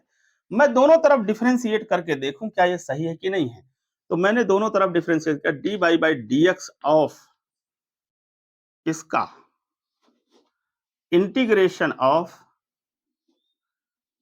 fx plus gx dot dx, ठीक है, इज इक्वल टू, इस तरफ भी डिफरेंशिएट करूं यदि मैं, तो डिफरेंशिएशन का रूल मुझे पता है कि दो फंक्शन एडिशन में है, तो यहां भी डिफरेंशिएशन यहां भी डिफरेंशिएशन, ये तो डिफरेंशिएशन का रूल हमें पता ही है। सो dy बाई dx ऑफ क्या हो जाएगा, इंटीग्रल ऑफ fx dx, ये डिफरेंशिएशन का ही जो कॉन्सेप्ट है उसको यूज कर रहे हैं, dy by dx of integration of gx dx। मैं दोनों साइड करना चाहता हूं डिफरेंशिएशन, ये मैंने इकट्ठा इसको ये डिफरेंशिएट कर दिया, ये देखिए, ठीक है, और मैंने इस तरफ डिफरेंशिएट कर दिया, ठीक है, ठीक है, इसमें तो कोई प्रॉब्लम होनी नहीं चाहिए। मैं ये प्रूव करना चाहता हूं कि इतने इक्वल टू ऐसा होता है, ठीक है, दो फंक्शन यदि एडिशन में है और उनका इंटीग्रेशन निकाल रहे हैं तो हम अलग अलग इंटीग्रेशन निकाल के ऐड कर सकते हैं, है ना, जैसे डिफरेंशिएशन में किया करते थे वैसे ही। मैं इसको प्रूव करना चाहता हूँ क्या ये चीज सही है या नहीं है। तो मैंने ये एक्सप्रेशन लिखी है और मैंने अब क्या कर दिया है कि दोनों तरफ मैंने डिफरेंशिएट कर दिया है, उधर भी डिफरेंशिएट कर दिया, इधर भी डिफरेंशिएट कर दिया। तो इकट्ठा मैंने इसको ये लिख दिया डिफरेंशिएशन। और इस तरफ जब डिफरेंशिएट करोगे ये पूरा ब्रैकेट लेके ऐसा आप इस तरह से ऐसे और ये ये इस तरह से करोगे तो दो फंक्शन का डिफरेंशिएशन क्या करेंगे आप, प्लस में है तो डिफरेंशिएशन वाला एडिशन वाला रूल लगा देंगे, तो क्या हो जाएगा इसका डिफरेंशिएशन प्लस इसका डिफरेंशिएशन, ये तो हमें पता ही है डिफरेंशिएशन वाला, ये चीज तो हम जानते हैं। अब आप देखिए, आपको मैंने दिखाया था कि differential of integral of any function, ये दोनों फंक्शन ऐड हुए एक फंक्शन बना, इंटीग्रल ऑफ एनी फंक्शन का differential will give you the same function, यही फंक्शन मिलेंगे, अभी थोड़ी देर पहले करके दिखाया है। तो इसका मतलब इधर क्या मिलेगा आपको, f x plus g x मिलेगा। इसका आंसर क्या आएगा, f x plus g x आएगा, अभी दिखाया था ना। Differential of integral of any function give that function, तो differential of integral of this function, ये ऐड होने के बाद एक फंक्शन हुआ ना, माना जा सकता है एक फंक्शन ये ऐड होने के बाद, दो नंबर ऐड होने के बाद एक नंबर मिलती है, तो दो फंक्शन ऐड होने के बाद एक फंक्शन मिला, ऐसा मान सकते हैं अपन। तो ये मिलेगा आपको, ठीक है। Differential of integral of any function give you that function is equal to, अब देखिए differential of integral of any function will give you what, will give you the same function fx plus differential of integral of any function gives you gx, तो left hand side equal to right hand side है यार, LHS equal to RHS है, मतलब बात सिद्ध हुई कि इसको आप इस तरह बता सकते हो। देखिए एग्जाम में ये नहीं पूछता है, किसी भी एग्जाम में नहीं पूछता है, ना किसी कॉम्पिटिटिव एग्जाम में पूछता है, ना किसी बोर्ड एग्जाम में पूछता है, पर हमारी ड्यूटी है कि हम समझने की कोशिश करें जितना समझ सकते हैं कि ऐसा क्यों है ना, ठीक है। इसके साथ होता यहाँ पर ऐसे ही प्लस माइनस भी होता ना तो भी वही काम कर जाता है, ठीक उसी तरह से प्लस माइनस, ठीक क्लियर, ठीक बना सकते हैं, प्लस माइनस लिख सकते हैं, प्लस हो या माइनस हो, क्योंकि डिफरेंशिएशन में ठीक है, डिफरेंशिएशन में भी ऐसे ही होता है कि दो फंक्शन सम में है, उनका डिफरेंशिएशन निकालना है तो दोनों का अलग अलग डिफरेंशिएशन निकाल लीजिए प्लस लीजिए। इंटीग्रेशन में ऐसा नहीं होता, इसमें तो एडिशन में काम कर जाता है, एडिशन और सब्ट्रैक्शन में, लेकिन प्रोडक्ट में और डिवीजन में डिफरेंशिएशन वाले रूल काम नहीं करते हैं, ध्यान रखना।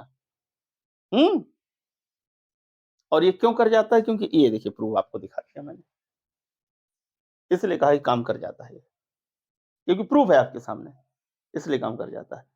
पर मल्टीप्लिकेशन वाले, डिवीजन वाले ये काम नहीं करते हैं। उसके लिए फिर और भी हम कुछ सीखेंगे आगे, सब्स्टिट्यूशन मेथड सीखेंगे, पार्शियल फ्रैक्शन सीखेंगे, तो उस टाइम पे अपन करके इसको देखेंगे, रूल्स बनाएंगे, बाई पार्ट डिफरेंशिएशन करेंगे, इंटीग्रेशन करेंगे, वो अलग रूल्स इसके लिए बनाएंगे फिर, ठीक है। ये होगा एक बार। अब देखिए आपको पता है कि डिफरेंशिएशन में जब डिफरेंशिएट करते हैं किसी भी फंक्शन को, fx फंक्शन को, और उसके शुरू में कांस्टेंट होता है dy by dx, so is equal to आपका हो जाता है कांस्टेंट शुरू में लिख के dy by dx of fx। यही चीज सेम इंटीग्रेशन में भी काम कर जाती है ऐसे ही, कैसे देखिए, ये तो आपको पता ही है। आप देखिए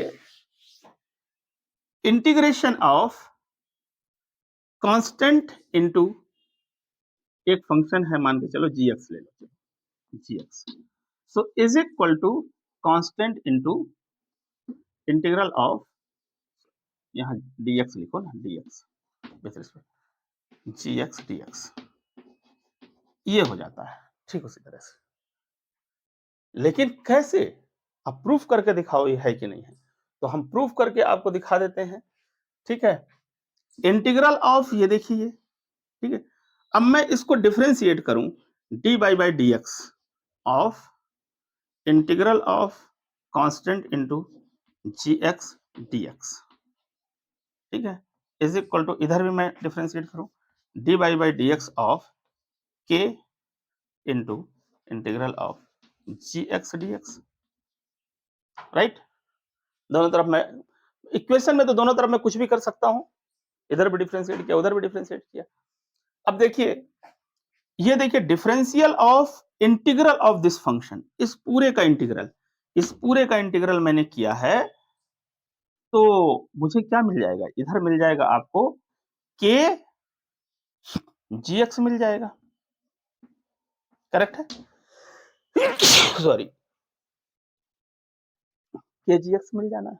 अभी अभी दिखाया था आपका, differential of integral of something give that thing, है ठीक है, इज इक्वल टू, इसको मैं ये लिख सकता हूं, देखिए इधर मुझे डिफरेंशिएट करना है इस पूरे को, ये देखिए पूरे को डिफरेंशिएट करना था ना, ये इस पूरे को डिफरेंशिएट करना, ये ऐसे, तो इसको मैं के, डिफरेंशिएशन का कॉन्सेप्ट हमें पता है, कांस्टेंट को हम उठा बाहर कर लेते हैं, so constant into d by d x of integral of g x d x, ये लिख सकते हैं, ठीक है। So is equal to constant into differential of integral of something if that thing, differential of integral of any function if that function. So इसका क्या आ जाएगा? इसका वैल्यू आ जाएगा, इसका इसका आ जाने वाला है जी एक्स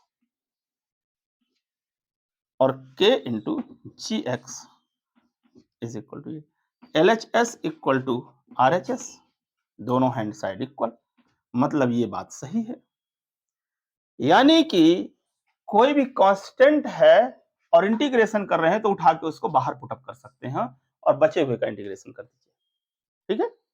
ये दो फार्मूले आपके सामने तैयार हो गए, और दो फंक्शन यदि एडिशन में है और उनका इंटीग्रेशन करना है तो अलग अलग इंटीग्रेट कर दीजिए, ऐड कर दीजिए, ये सब्ट्रैक्ट कर दीजिए, सब्ट्रैक्शन है, सब्ट्रैक्ट कर दीजिए। यदि मैं इसी में अब एक आगे थोड़ा सा घुसेड़ता हूं, मैं इसको हटा के, आपने इसको देख लिया तो समझ गए, तो आगे समझिए, यदि मैं कांस्टेंट मल्टीप्लाई कर दूं के one f x plus k two g x, और एक और कर दूं, चलो के three h x and so on, ऐसे कितने भी हो सकते हैं, और इसका मैं इंटीग्रेशन कर रहा हूं, इस पूरे का इंटीग्रेशन कर रहा हूं विथ रिस्पेक्ट टू डीएक्स, ठीक है।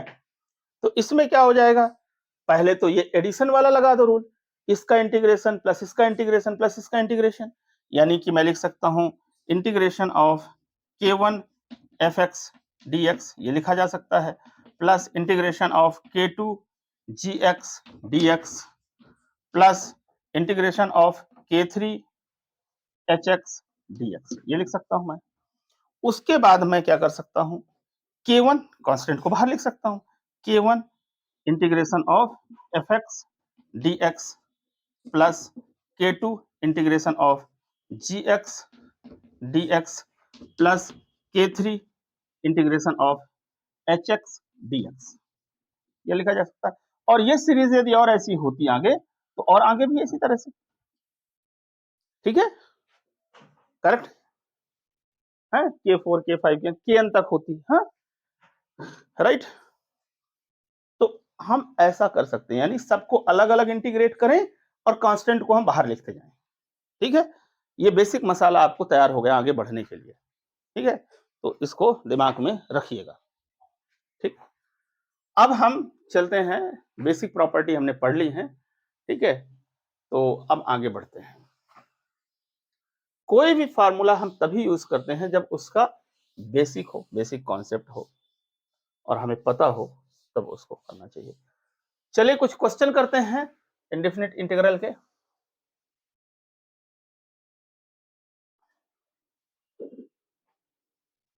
तो कुछ बेसिक क्वेश्चन करें, बेसिक फार्मूले तो हमने लिख लिए थे, अभी कुछ फार्मूले और रह गए हैं बेसिक, उसको लिख लीजिए फिर से। देखिए, आपको पता है कि साइन इनवर्स एक्स का differentiation D by d x ये होता है 1/1 माइनस एक्स स्क्वायर का अंडर रूट,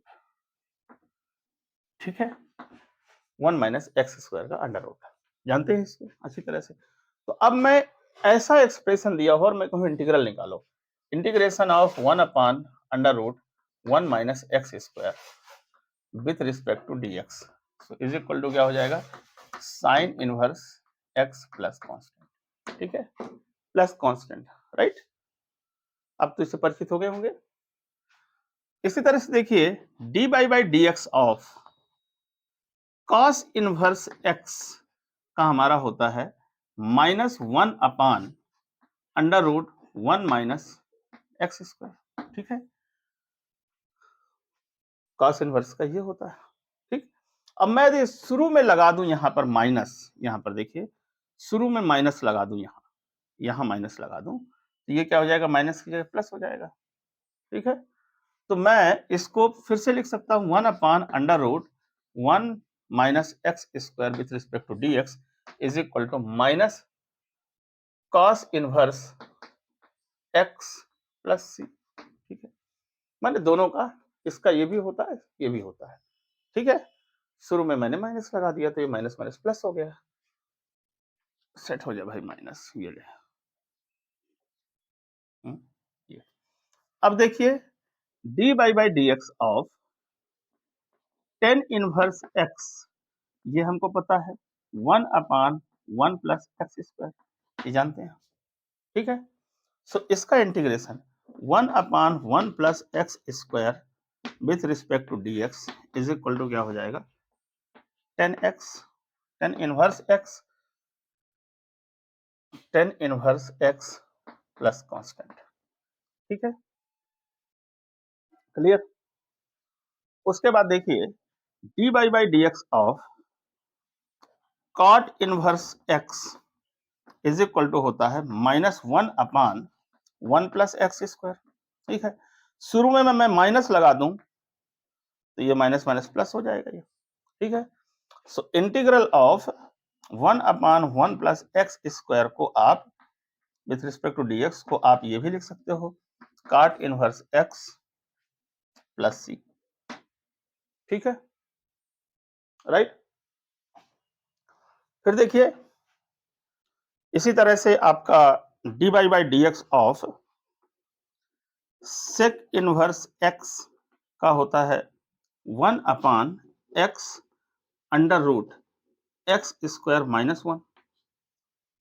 क्लियर है, so integration of 1/x under root x square -1 with respect to d x will give you sec inverse x plus constant. ठीक है, और कासेक inverse में क्या हो जाता है, बस यहां पर माइनस आ जाता है। ठीक है, so d by d x of, ये सब पढ़ चुके हैं आप लोग डिफरेंशियल में, cosec inverse x is equal to -1/x under root x square -1। ठीक है, ये तो अब यदि शुरू में इसके माइनस लगा दीजिए यहां पर, ये प्लस हो जाएगा। ठीक है, so integral of 1/x under root x square -1 with respect to dx को आप minus cosec inverse x plus constant भी लिख सकते हैं। ठीक है, तो ये सारा आप जो फार्मूले लिखे थे उसमें इसको ऐड कर लीजिए, है ना। तो लगभग 18-19 फार्मूले हो गए होंगे, है ना। तो समय के साथ साथ अभी और जुड़ते जाएंगे। ठीक है, तो इसकी आप लगातार प्रैक्टिस करते जाइए, आपको याद हो जाएंगे। अब हम लोग करते हैं, कुछ क्वेश्चन करते हैं आपकी एनसीईआरटी बुक। देखो क्वेश्चनों की दुनिया में चलते हैं।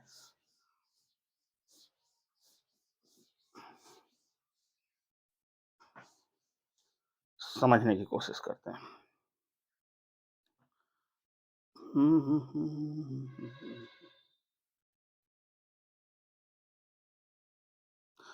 देखो बहुत सिंपल सिंपल क्वेश्चन है। फाइंड द डेरिवेटिव और integral of following function by the method of inspection, है ना, एनसीईआरटी 7.1। तो आपको मेथड ऑफ इंस्पेक्शन से निकालना है, मेथड ऑफ इंस्पेक्शन, अंदाज लगाना है आपको। मेथड ऑफ इंस्पेक्शन से आपको निकालना है कि पहला नंबर sin 2x का इंटीग्रेशन निकालना है ना, फाइंड इंटीग्रल। ठीक है, या anti derivative, find anti derivative या ब्रैकेट में लिख दो इंटीग्रल है ना, बाय मेथड ऑफ इंस्पेक्शन। ठीक है, तो 1 से लेके 5 नंबर तक क्वेश्चन ऐसे ही है, फर्स्ट से लेके 5 तक। ये फर्स्ट नंबर हो गया। सेकंड नंबर क्वेश्चन हो गया आपका cos 3x। Third number question हो गया e to the power 2x। Fourth number question हो गया ax प्लस b की पावर 2। और 5 नंबर क्वेश्चन हो गया आपका साइन 2x माइनस 4 e की पावर 3x। ये 5 क्वेश्चन दिए हुए। आपको अंदाज लगाना है, अंदाजे बयां करना है ना, अंदाजे बयां करिए कि एंटी डेरिवेटिव क्या होगा, यानी किस फंक्शन को डिफरेंशिएट करने में ये आया है, यही ना मतलब हुआ। यानी कि integration of sine 2x with respect to dx is equal to what, क्या? तो अंदाज लगाइए, अनुमान लगाइए कि किसका डिफरेंशिएशन करने पे ये आया होगा। हमको पता है कि कास का डिफरेंशिएशन करने पे माइनस साइन आता है ना, कास का डिफरेंशिएशन करने पे माइनस साइन आता। तो चूंकि साइन है तो निश्चित है पहली बात तो माइनस कास रहा होगा, क्योंकि कास का डिफरेंस, अच्छा 2x है तो एंगल भी 2x रहा होगा, है कि नहीं है, राइट। कास का क्या हो जाएगा, इसका देखो कास का हो जाएगा साइन, है ना, 2x ये होगा, और इसका होगा माइनस, कास का माइनस, माइनस पहले से लगा, माइनस माइनस तो प्लस हो गया। ठीक है, नहीं लिखता हूं मैं, प्लस ही मान लेता हूं इसको। और ये 2x का डिफरेंशिएशन होके शुरू में क्या आ जाएगा, 2 आ जाएगा। अच्छा, इसका डिफरेंशिएशन होके आंसर ये आया। ठीक है, तो एक काम करता हूं ना, मुझे ये 2 नहीं चाहिए, 2 गायब है, तो 2 मैं इसमें अपान में कर दूं यदि तो ये 2 जो बाहर आएगा उसको काट देगा, तो यानी कि माइनस कॉस 2x और साथ में 1/2 साथ में भी रहेगा ये। तो मैं यदि इसको डिफरेंशिएट करूं, differentiation of this dy by dx of this will give you what, इसका मिल जाएगा आपका साइन 2x, और इसका शुरू में 2 चला गया मल्टीप्लीकेशन में, और ये 1/2। ठीक है, 2x का भी डिफरेंशिएशन होगा ना, cos का हुआ पहले तो साइन माइनस साइन आया, और 2x का हुआ तो 2 आया, ये 2 कटा, साइन 2x मिल गया। तो इसका आंसर हो जाएगा कितना, इसका आंसर हो जाएगा आपका माइनस 1/2 cos 2x। खत्म बात। ठीक है, इसको बोलते हैं मेथड ऑफ इंस्पेक्शन। ठीक, क्लियर है। तो इतना दिमाग में रखना है, पीछे की तरफ जाके उलझना है। इसी तरह से देखो cos 3x है, तो integration of cos 3x with respect to dx is equal to, आपको ये चीज लिखनी पड़ेगी, ये शो करनी पड़ेगी। ठीक है, ये वाली, ये भले शो ना करो लेकिन इस पहले में आपको ये शो करना पड़ेगा सोल्यूशन। ठीक है, cos 3x निश्चित है कि साइन का डिफरेंशिएशन जो होता है cos होता है, तो साइन 3x तो रहा ही होगा एंगल, तो साइन 3x, लेकिन इसका डिफरेंशिएशन करेंगे तो 3 शुरू में आ जाएगा, लेकिन हमको 3 शुरू में चाहिए नहीं। इसका डिफरेंशिएशन होगा तो देखो आएगा cos 3x, और 3 शुरू में आ जाएगा, और 3 हमको चाहिए नहीं, है ना, तो 3 अपान में रहेगा 1/3। तो ठीक है, तो dy by dx of 1/3 sine 3x is equal to क्या हो जाएगा, 1/3 कांस्टेंट बाहर, साइन का हो गया cos 3x, और 3x का डिफरेंशिएशन करेंगे तो क्या आ जाएगा, आपको 3 मिल जाएगा। ठीक है, 3 ये 3 से 3 कटा, cos 3x मिल गया, सो 1/3 sin 3x, इसका हो गया 1/3 sin 3x। ठीक है, रिवर्स प्रोसीजर है, उल्टी, अनुभव करिए अभी, हाँ, उल्टी प्रक्रिया है। और e की power 2x, integral of e की power 2x with respect to dx is equal to क्या, किस फंक्शन का इंटीग्रेट करने पे ये मिला होगा। अब हमको पता है कि e की पावर 2x को यदि मैं डिफरेंशिएट करूं, हाँ, इसको डिफरेंशिएट करूं तो मुझे मिल जाएगा e की पावर 2x तो मिलेगा ही, है ना, और साथ में 2x का भी डिफरेंशिएशन होगा तो 2 भी मिल जाएगा साथ में, है ना। ठीक, इसको मैं डिफरेंशिएट करूं dy by d x of, इसको करूं मैं, तो मुझे पता है ना कि e की पावर x का डिफरेंशिएशन क्या होता है, dy बाई डी एक्स, इसका मैंने याद किया था ना कि e की पावर x ही होता है, तो e की पावर 2x हो गया और फिर ये 2x का भी डिफरेंशिएशन, इसका आ गया आपका 2। ठीक है, तो हमको ये तो नहीं चाहिए भाई, हमको e की पावर 2x बस चाहिए, 2 नहीं चाहिए तो 2 गायब करो, यानी अपान में 2 ले लो। तो इसका मतलब कि dy by d x of 1/2 e की power 2x will give you 1/2 into 2 e की पावर 2x, कट गया, इज इक्वल टू e की पावर 2x मिला, इज इक्वल टू यहाँ sine 2x, is equal to यहाँ cos 3x ऊपर वाले में। ठीक है, तो इसका मतलब ये हुआ कि इसका इंटीग्रल होगा 1/2 e की पावर 2x होगा। ठीक है, अब ax प्लस बी की पावर 2, देखो ax प्लस बी की power b whole square with respect to dx, इसको इंटीग्रेट करें, अच्छा ये आ रहा है, तो इसका मतलब ये होगा कि इसको मैं ये लिख सकता हूं, देखो ये है, तो इसको मैं जानता हूं अभी, इसको मैं इंटीग्रल ऑफ a की पावर x, अच्छा एक काम करता हूं ना, नहीं करता हूं इसको, काय को अलग अलग करूं, ax प्लस b का स्क्वायर, तो इसको क्या करके आया होगा, इंस्पेक्शन करते हैं अपन, हाँ, मतलब इसका आंसर ये आ गया, तो यदि आप ax प्लस बी, इसको इसका स्क्वायर है ना, तो इसका स्क्वायर, तो इसका मतलब कि ये हुआ कि ax प्लस बी का यदि हमारा स्क्वायर रहा होगा, ये देखो, यदि मैं स्क्वायर नहीं क्यूब कर दूं, इसको पावर 3 कर दूं, तब एक पावर कम होगा। इसको डिफरेंशिएट करके देखो, इंस्पेक्शन करना है अपने को, इसको मैं तुक्का लगा रहे हैं अभी अपन ना, तुक्का मार रहे हैं, तो इसको मैं यदि डिफरेंशिएट करूं तो मुझे क्या मिलेगा, इसको मैं डिफरेंशिएट करने में मुझे मिलेगा 3 इंटू ए एक्स प्लस बी की पावर 2 मिलेगा एक, और साथ में इंटू इंटू ये भी मिलेगा हमको, ए, ये भी डिफरेंशिएट होगा ना, ए मिलेगा,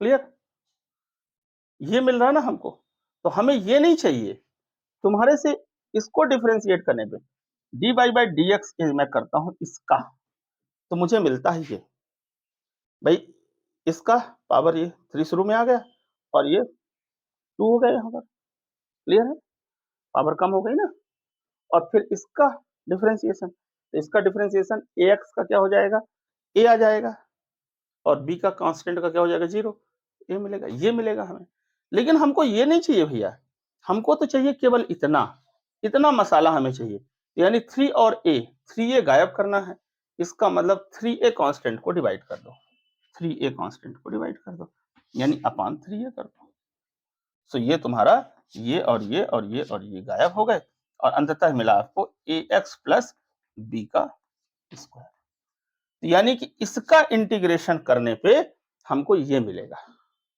है ना, यानी इस फंक्शन, देखो इस फंक्शन को डिफरेंशिएट करने में ये मिलता है, तो इस फंक्शन को इंटीग्रेट करने में एंटी डेरिवेटिव ये मिलेगा, so this will give you 1/3a और ए एक्स प्लस बी का क्यूब, क्लियर, ऐसे तुक्केबाजी करना है, इसको बोलते हैं मेथड ऑफ इंस्पेक्शन, अनुमान लगाना, ठीक है, इंटीग्रेशन के तरीके नहीं बताए अभी आपको। अगला देखिए क्या लिखा है, साइन 2x माइनस 4, ये लिखा हुआ है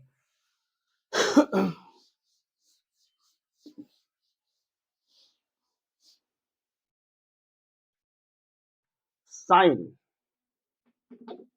2x minus 4 e to the power 3x, हाँ, इसको इंटीग्रेट करो विथ रिस्पेक्ट टू dx, है ना, तो क्या मिलेगा, मिलना ये चाहिए, अच्छा साइन है यार, तो मतलब यहाँ कॉस का कुछ वैल्यू आएगा। ओहो! ठीक है, कॉस आएगा।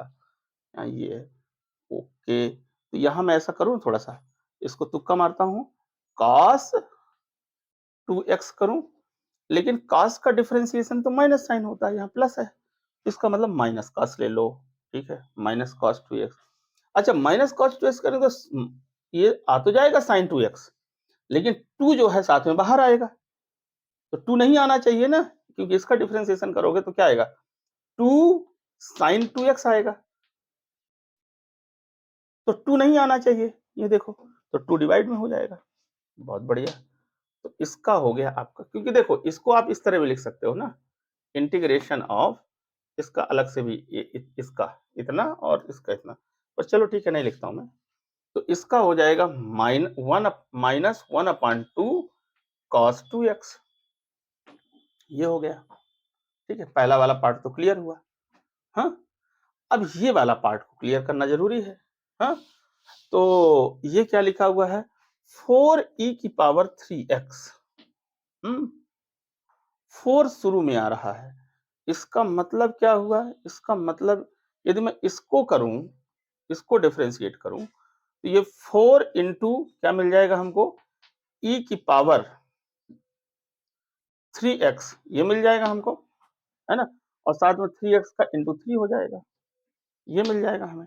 यानी इसको डिफरेंशिएट करने पे, इसको डिफरेंशिएट करने पे ये मिला हमें। तो हमको ये नहीं चाहिए, चाहिए क्या हमको, हमको चाहिए ये 4e की पावर, इसको डिफरेंशिएट करने में हमको चाहिए 4e की पावर 3x, यानी यहाँ 3 को गायब करो, यहाँ 3 शुरू में लगाऊं इसको। यदि मैं ऐसे कर दूं dy/dx ऑफ दिस फंक्शन, तो ये अपान में 3 आ जाएगा। क्लियर? तो ये हो गया तुम्हारा इसका 3, ये 3 इसका 3, इसका ये 4 है और e की पावर 3x, और ये 3 से डिवाइड हो जाएगा, तो ये मिल जाएगा हमें। ठीक है, तो हमको क्या मिल जाएगा, ये -4/3 e की पावर 3x। ठीक है, ये मिलेगा।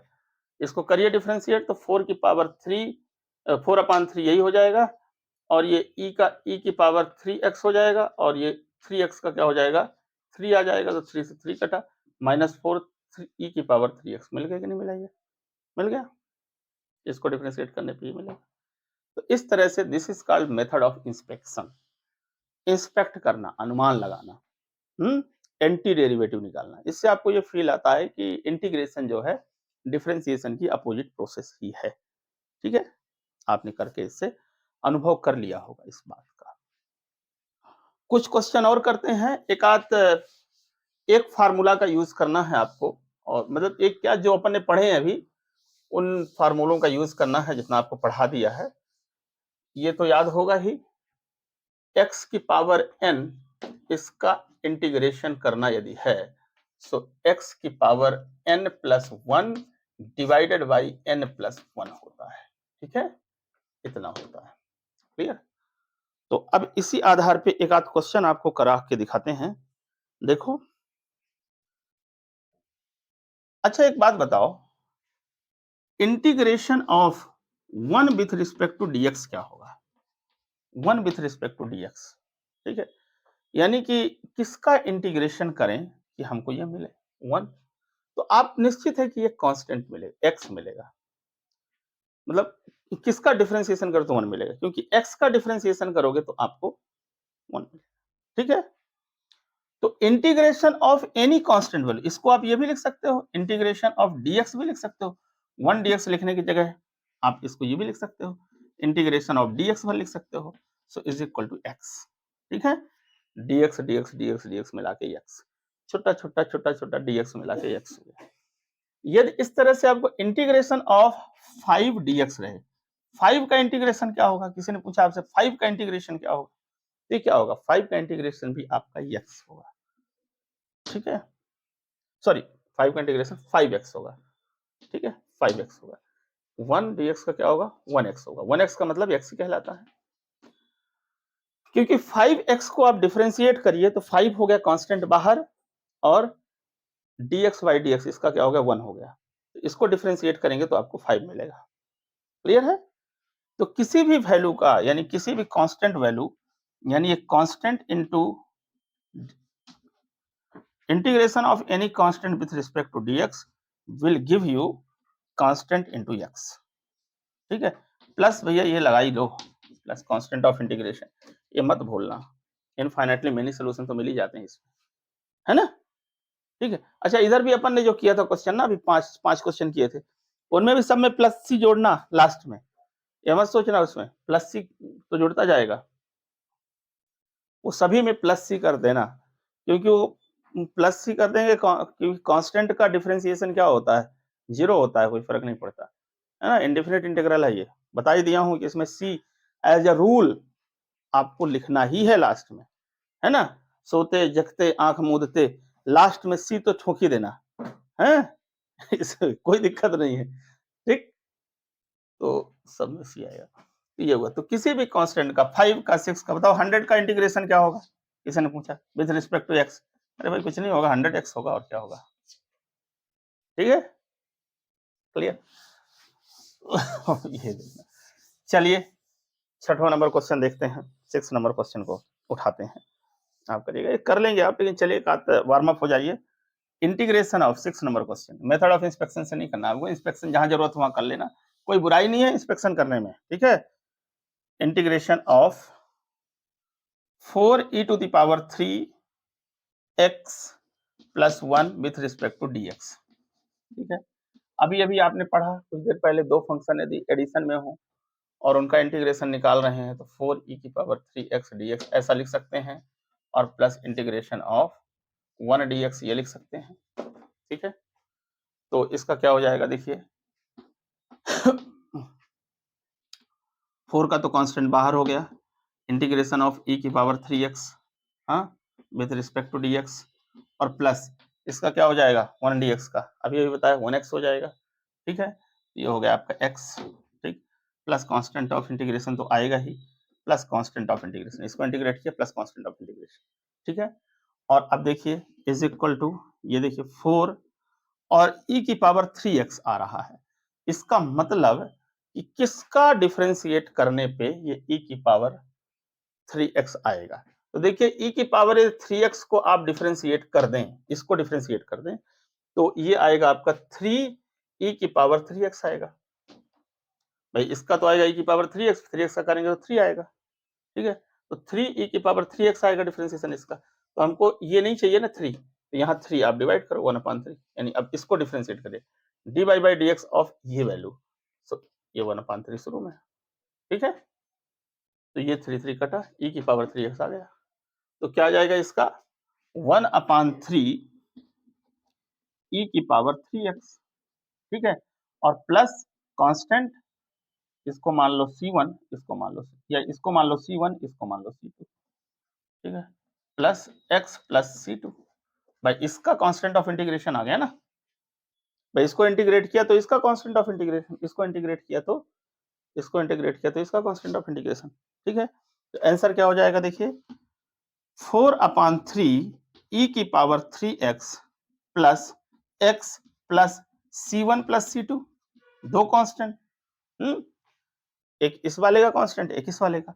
अब ये देखिए एक कांस्टेंट प्लस दूसरा कांस्टेंट, दो कांस्टेंट को ऐड करेंगे तो कांस्टेंट ही तो आएगा, भाई 10 प्लस 9 कर दें या 100 कर दें तो इक्वल टू 110 आ गया, ये भी तो कांस्टेंट है, तो इसलिए 4/3 e की power 3x plus x plus constant, बस दो कांस्टेंट लिखने की जरूरत नहीं है, तो मैं अगली बार से दो कांस्टेंट नहीं लिखूंगा, 4-5 स्टेप में होंगे, 4-5 टर्म होंगे इंटीग्रेशन की, तो अलग अलग कांस्टेंट को ना लिखते हुए मैं लास्ट में एक ही कांस्टेंट लिख दूंगा, ठीक है, ये चल जाएगा, क्लियर है, तो अलग अलग कांस्टेंट लिखने की जरूरत नहीं है। तो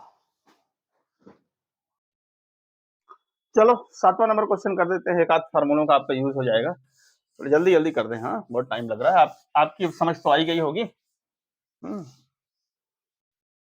तो समझ चुके होंगे। देखो 7th नंबर क्वेश्चन क्या लिखते हैं ये, integration of x square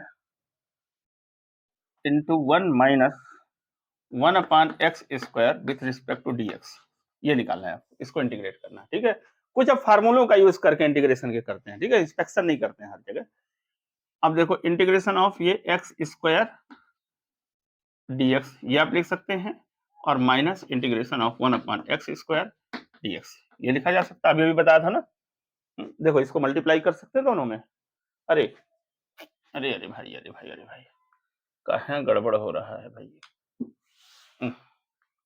integration of ये लिख सकते हो आप x² माइनस यहां मल्टीप्लाई होगा तो क्या हो जाएगा x² ठीक है, विथ रिस्पेक्ट टू dx। हाँ, सो इसको आप लिख सकते हो integration of x² with respect to dx minus integration of 1 with respect to dx, ठीक है, ये लिखा जा सकता है दोनों का। तो x² इसका, अब हम इंस्पेक्ट नहीं करते हैं, इंस्पेक्ट किया जा सकता है, देखो ठीक है, क्या होगा भाई x² मतलब निश्चित है कि x की पावर क्या रहा होगा, x की पावर 3 रही होगी, x की पावर 3 रही होगी ना, तो 3 शुरू में आ जाए, जैसे x की पावर 3 का डिफरेंशिएट करिए तो 3x की पावर 2 आएगा, तो 3 हमको नहीं चाहिए, x² है ना, तो यहाँ अपान में 3 कर दूं मैं, तो इसको मैं डिफरेंशिएट करूं dy बाई dx, ये तो हमें क्या मिल जाएगा, इज इक्वल टू मिल जाएगा 1/3, और इसका ये 3 शुरू में आ गया और x² हो गया, तो 3 कट गया x², मतलब ये आएगा वैल्यू, ठीक है। पर हम ये अब नहीं करेंगे बार बार, ठीक है, इतना इंस्पेक्शन नहीं करेंगे। ये फार्मूला देखिए x की power n dot dx is equal to x की पावर n+1/n+1, मैंने कहा है हर कदम में आपके साथ रहेगा, चोली दामन का साथ, हाँ भूलना नहीं इसको। तो ये क्या हो जाएगा x की पावर 3, x की पावर 2+1/2+1, ठीक है, सॉरी ये हट जाएगा ना, इसको इंटीग्रेट किया तो ये फंक्शन मिला, ठीक, और माइनस 1 dx क्या हो जाएगा, इसका x हो जाएगा, ठीक है, तो ये हो गया आपका 1/3 plus constant of integration, 1/3 x की पावर 3 हो गया minus x plus constant of integration, ठीक है, ऐसे मतलब हर जगह अब आपको अनुमान नहीं लगाना है कि पीछे जाके गोता लगाना, तुक्का नहीं मारना है, अब इंटीग्रेशन के भी फार्मूलों का यूज कर ले अपन, ठीक है, फार्मूला।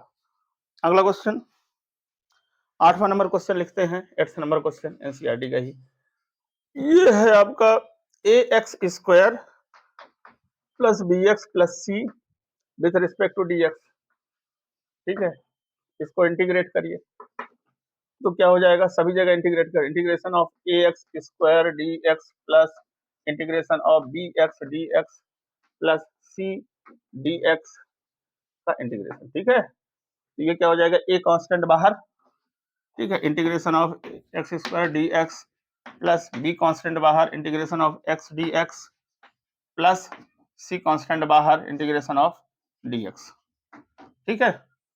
उसके बाद देखिए a x² का क्या हो जाएगा, x अभी दिखाया ना, x की पावर 3, तो 1/3 x की पावर 3, ठीक है, और प्लस bx, हाँ, तो ये क्या हो जाएगा, b x की पावर क्या हो जाएगा 1+1, देखिए फार्मूला x की पावर n+1+1, तो क्या हो गया 2 और अपान में 2 आ गया, ठीक है, और प्लस c dx का क्या हो जाएगा x, ठीक, ये हो गया, तो क्या हो जाएगा a/3 x³ plus b/2 x² plus cx, और प्लस कांस्टेंट ऑफ इंटीग्रेशन कभी नहीं भूलना है, ये हो गया, ठीक, इस तरह से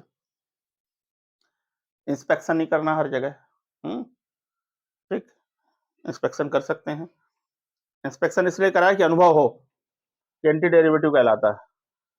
9th नंबर देखिए, अब सब सिंपल है यार, थोड़ा सा स्टैंडर्ड बढ़ाते हैं, सब सिंपल स्टैंडर्ड बढ़ा लेते हैं, मतलब आपको ये जो 9वां नंबर सवाल है, 10वां नंबर सवाल है, 10वां भी ठीक ही है, 10वां 10वां थोड़ा कर देता हूँ यार, क्योंकि रूट दिख जाता है तो बच्चों को थोड़ा सा लगता है कि यार रूट लग गया, इंटीग्रेशन ऑफ under root x minus 1/√x का स्क्वायर, हाँ, इंटू dx, ठीक है, इस तरह से ये दिया हुआ है, तो कुछ नहीं भैया, आपको उलझन रूट पैदा कर रहा है ना, तो स्क्वायर भी है, तो आप एक काम करो ना, इसको खोल लो थोड़ा-सा, है ना?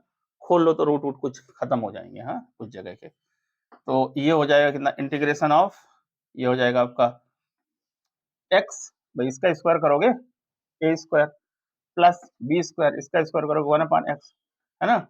और माइनस 2ab, 2ab मतलब 2a इंटू बी, हाँ, चलो मैं कर ही देता हूँ, root x into 1 upon root x, ये कट जाएगा ना। अब आपका साथ प्रॉब्लम सॉल्व हो गया होगा, डर जो है ना रूट का वो खत्म होने वाला होगा, ठीक है, राइट। तो integration of x plus 1 upon x minus ये क्या हो गया 2 विथ रिस्पेक्ट टू dx, ठीक है। अब आप देखिए सभी का अलग अलग कर सकते हैं, integration of x with respect to dx plus integration of 1 upon x with respect to dx, है ना, minus 2 minus integration of 2 dx, ठीक है, ऐसा। अब आप देखिए इसका क्या हो जाएगा, इसका हो जाएगा 1 अपॉन 2 एक्स स्क्वायर, देखो ये वाला फार्मूला, x की पावर n प्लस 1, साफ सुथरा लिख दो यार इसको, लो x की पावर n का integration with respect to dx is x की power n plus 1 divided by n plus 1, ठीक है। इसको मैंने बता दिया शुरू के लेक्चर में कैसे आता है, हाँ, ठीक है, बार बार नहीं बताऊंगा, प्रूफ कर। ये हो गया, प्लस अब प्लस कांस्टेंट ऑफ इंटीग्रेशन होगा, प्लस c1 होगा, प्लस c2 प्लस c3, हाँ, तो सब मिला के लास्ट में एक ही कांस्टेंट लिख देंगे ना, काय को लिखते हैं उसको।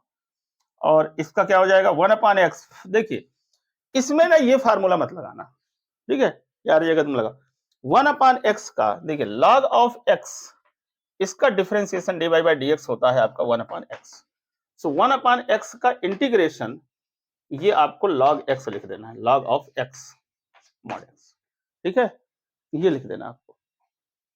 ये फार्मूला कभी अब इस पे नहीं लगा सकते हैं, क्यों, यदि आप इसको करिएगा ना तो x की पावर -1 होगा, ये होगा, ये मतलब dx ऐसा होगा ना ये। अब आप उस फार्मूले को आप लगाना चाहेंगे, क्यों, मतलब जब ये है ही आपके सामने ये, तो क्यों लगाते हैं, लगाएंगे भी तो आप क्या हासिल करेंगे, देखिए x की power -1 plus 1 divided by -1 plus 1, so is equal to, हाँ, डब्बा गोल होने वाला है, x की पावर 0 अपान ये 0, लो अपान में 0, कहानी खत्म, रुक गई, दुनिया ही रुक गई है, 0 नहीं होना चाहिए ना। और ये फार्मूला इसके लिए एप्लीकेबल नहीं है, बाकी सबके लिए एप्लीकेबल हो जाता है, ठीक है, इसके लिए एप्लीकेबल। तो इसका क्या हो जाएगा आपका, इसका हो जाएगा प्लस log x, और इसका क्या हो जाएगा -2x, ठीक है, ये आपको मिल गया प्लस कांस्टेंट ऑफ इंटीग्रेशन, ठीक है, प्लस कांस्टेंट ऑफ इंटीग्रेशन, ऐसे कर लेना, ठीक। तो मुझे लगता है कि ये सारे क्वेश्चन आप ना ऐसे कर सकते हो। अगला देखिए इसी एक्सरसाइज का 10 के बाद 11वां भी कर सकते हो यार, इसको भी क्या है, इसमें लिख ही देता हूँ, चलो फिर कहो कि करे नहीं, हाँ लिख देता हूँ 11वां, एक्स क्यूब प्लस 5x की power 2 minus 4 upon x square dx, हाँ देखो इसको इंटीग्रेट करना, फटाफट करता हूँ यार, देखो मैं इसको कर लूँ डिवाइड, तो क्या हो जाएगा integration of x cube upon x square with respect to dx plus इसको इसमें अपान करूंगा तो क्या आ जाएगा 5 आ जाएगा, integration of 5 dx minus integration of 4 upon x square with respect to dx, ठीक है, ये लिखा जा सकता है।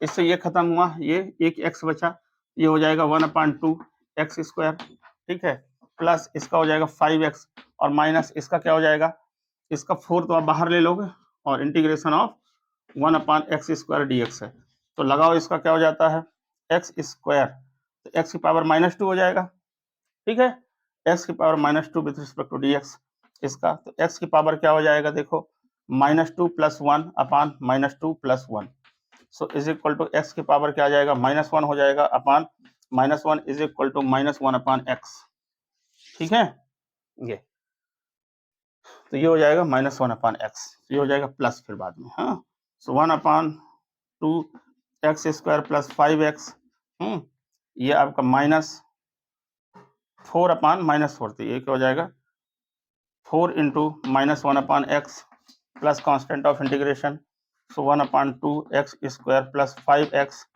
Minus minus plus 4/x plus constant of integration. ठीक है, बच्चों का काम है ये, इतना कर सकते हैं आप। इसको मैंने लिख दिया x⁻², और ये आपको करके दिखा दिया इधर। ठीक है, तो ऐसे आप इसको कर सकते हैं। 11वां नंबर हो गया। उसके बाद 12वां भी ऐसे ही कर लेना, 13वां भी कर लेना। 13वां का हो तो थोड़ा सा बता के दिखा देता हूँ।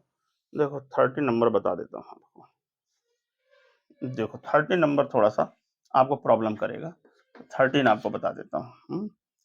x³ minus x square plus x-1, ठीक है, अपान x-1, हाँ, इसको इंटीग्रेट करो विथ रिस्पेक्ट टू dx। ठीक है, उलझने पैदा कर रहा है ये, हाँ, कैसे लगाएं। तो क्योंकि दो दो फंक्शन डिवीजन में है ना, डिवीजन में है, तो आप एक काम करो ना, इसको गायब करो ना। यदि इतना भर होता तो मैं कर लेता, है ना, अकेला ऊपर भर का होता तो मैं कर लेता, ये नीचे है ना। अब हमारे पास फंक्शन के दो, मतलब दो फंक्शन डिवीजन में हो तो उसका इंटीग्रेशन का फार्मूला तो है नहीं, वो डिफरेंशिएशन वाला फार्मूला नहीं लगेगा। ठीक है, उसका लॉजिक क्या है, प्रूफ करके तो दिखाया नहीं, वो होता भी नहीं वैसा। तो इसको क्या करना है ना, ये नीचे है ना, ये हमारे लिए प्रॉब्लम, गले की हड्डी बन गया। तो इसको गायब करना है, तो इसको गायब क्या करना है, इससे इसको डिवाइड कर दो। डिवाइड करें तो डिवाइड करना आप देख लीजिए कैसे, देखिए x³ minus x square plus x-1 divided by x-1, हाँ, ये तो बनता होगा एक्स स्क्वायर, इसका इससे मल्टीप्लाई होगा x³ माइनस एक्स स्क्वायर। ठीक है, ये माइनस, ये प्लस, ये खत्म, बचा आपका x-1 बचा। ठीक है, पूरा आ गया नीचे। अब इसमें देखिए, इस पे आप +1 का मल्टीप्लाई करिए तो ये आपका x-1, ये माइनस प्लस, ये खत्म, 0 0, तो इतना इंटू इतना हो गया। ठीक है, तो यानी इससे जब हमने इसको डिवाइड किया तो आपको मिला अल्टीमेटली क्या, integration of x² + 1 into dx मिला। ठीक है, अब बन जाएगा, अब कर लेंगे इसके लिए। तो इसका इंटीग्रेशन क्या हो जाएगा, 1/3x³ और प्लस इसका हो जाएगा x plus constant of integration. Clear, ये खुलेगा यहाँ भी तो कर ही लेंगे इसको, है ना। तो इस तरह से अब ये तो आना चाहिए यार, तो मतलब कब पढ़ा है, 8th 9th में पढ़ा है, हाँ? अब 8th 9th की मैथ नहीं आती तो मैं क्या करूँ, डिवीजन करना, हाँ, डिवाइड करना। फिर भैया फिर पढ़ लो, 8th 9th भी पढ़ो, जाओ, करो।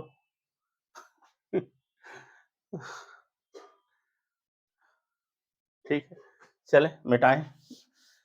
13 नंबर हो गया। उसके बाद 13 नंबर के बाद आपका 14वां नंबर कर लोगे यार, कुछ नहीं इसमें, ठीक, कर लेना, 14वां भी बन जाएगा पावर। हाँ, 14वां में क्या है भाई, 1 माइनस एक्स, और ये अंडर रूट एक्स है और dx है, dx विद रिस्पेक्ट टू ये मल्टीप्लाई होगा, ये क्या हो जाएगा, रूट एक्स हो जाएगा, और माइनस इसके साथ मल्टीप्लाई होगा तो x की पावर क्या हो जाएगा, x की पावर 3/2 हो जाएगा, हाँ, और विद रिस्पेक्ट टू dx। ठीक है, ऐसा होगा। सो इंटीग्रेशन ऑफ x की power 1/2 with respect to dx, हाँ, और माइनस s की power 3/2 with respect to dx। ठीक है, ये वाला फार्मूला, हाँ, और अब ये जो हो गया ना आपका, ये वाला फार्मूला लगा देना, x की पावर n। ठीक है, n जो है आपको आ जाएगा, लास्ट में लिख देना कांस्टेंट ऑफ इंटीग्रेशन। ठीक है, कर लोगे, ये इसके साथ मल्टीप्लाई होगा, पावर 3/2, इसकी 1 है, इसकी 1/2 है, दोनों ऐड हो जाएंगी 3/2। मुझे इनमें कोई खास नहीं दिख रहा है, एक दिखा देता हूँ, ट्रिग्नोमेट्रिक वाला दिखा देता हूँ आपको इंटीग्रेट करके, कुछ दम नहीं दिख रही। 18 नंबर दिखा देता हूँ, 18 नंबर देखो क्या लिखा हुआ है, sec x और sec x + 10x, हाँ, और ये dx। ठीक है, इसका इंटीग्रेशन करना है, ठीक है, इस फंक्शन का। क्लियर? तो ये क्या हो जाएगा आपका integration of sec square x dx plus integration of sec x tan x, ठीक है, और डीएक्स।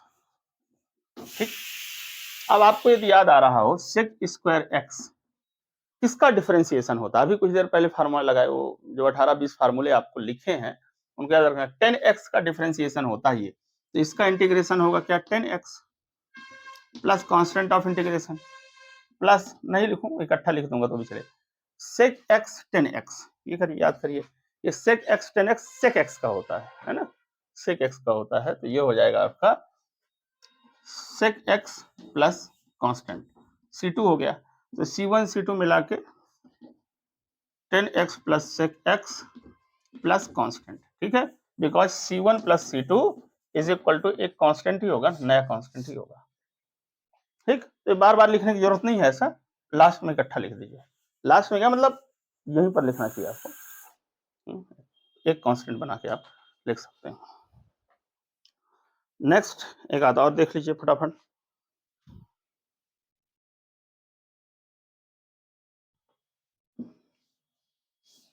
ये देखो 20th नंबर क्वेश्चन आपको करके दिखाता हूँ, 19th 20, हाँ 19th 19 और 20 नंबर क्वेश्चन करके दिखाता हूँ। 19 नंबर देखिए, सेक स्क्वायर एक्स अपान कॉसेक स्क्वायर एक्स डीएक्स, ये लिखा हुआ है, इसको इंटीग्रेट करना है। ठीक है, दो फंक्शन डिवीजन में है, डिवीजन वाला रूल तो आपने पढ़ा नहीं है ना, तो गायब करिए इसको।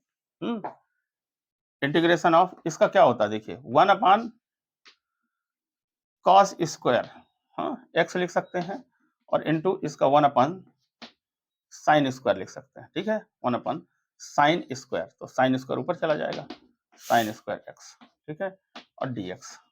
सो इंटीग्रेशन ऑफ, यदि इसको आप 10 स्क्वायर लिख देंगे ना, 10 स्क्वायर एक्स डीएक्स, तो फिर आप क्या कर पाएंगे, 10 स्क्वायर एक्स डीएक्स लिख देंगे यदि इसको आप, तो इस पे आपका डिब्बा गुल हो जाएगा। 10 स्क्वायर एक्स का तो आपने किया नहीं है ना, तो इसको फिर कुछ और आपको मैनिपुलेट करना पड़ेगा। क्या मैनिपुलेट करोगे, इसको मैनिपुलेट ऐसे करोगे, भाई 10 स्क्वायर एक्स का थोड़ी आपने पढ़ा है, 10 स्क्वायर एक्स इंटू डीएक्स का इंटीग्रेशन कहाँ पढ़ा है आपने, नहीं पढ़ा है। तो इसको थोड़ा सा और कुछ ना कुछ करना पड़ेगा, डिनोमिनेटर प्रॉब्लम कर रहा ना, कोई दिक्कत नहीं, ये देखो इसको लिख सकते हो 1 minus cos square x upon cos square x, ठीक है, इंटू डीएक्स, राइट, ठीक है। So integration of 1 upon cos square, तो क्या हो जाएगा सेक स्क्वायर एक्स, ठीक है, और माइनस इसका अपान करोगे तो क्या हो जाएगा cos square x upon cos square x, ठीक है, तो ये क्या हो जाएगा 1 हो जाएगा इंटू डीएक्स, ठीक है। 10 स्क्वायर एक्स भी लिख दिया था, उसको भी लिख सकते थे sec square x minus x, क्योंकि 10 स्क्वायर एक्स क्या होता है, 10 square x is equal to होता है सेक स्क्वायर एक्स माइनस 1, ऐसा लिखा जा सकता था, ठीक है।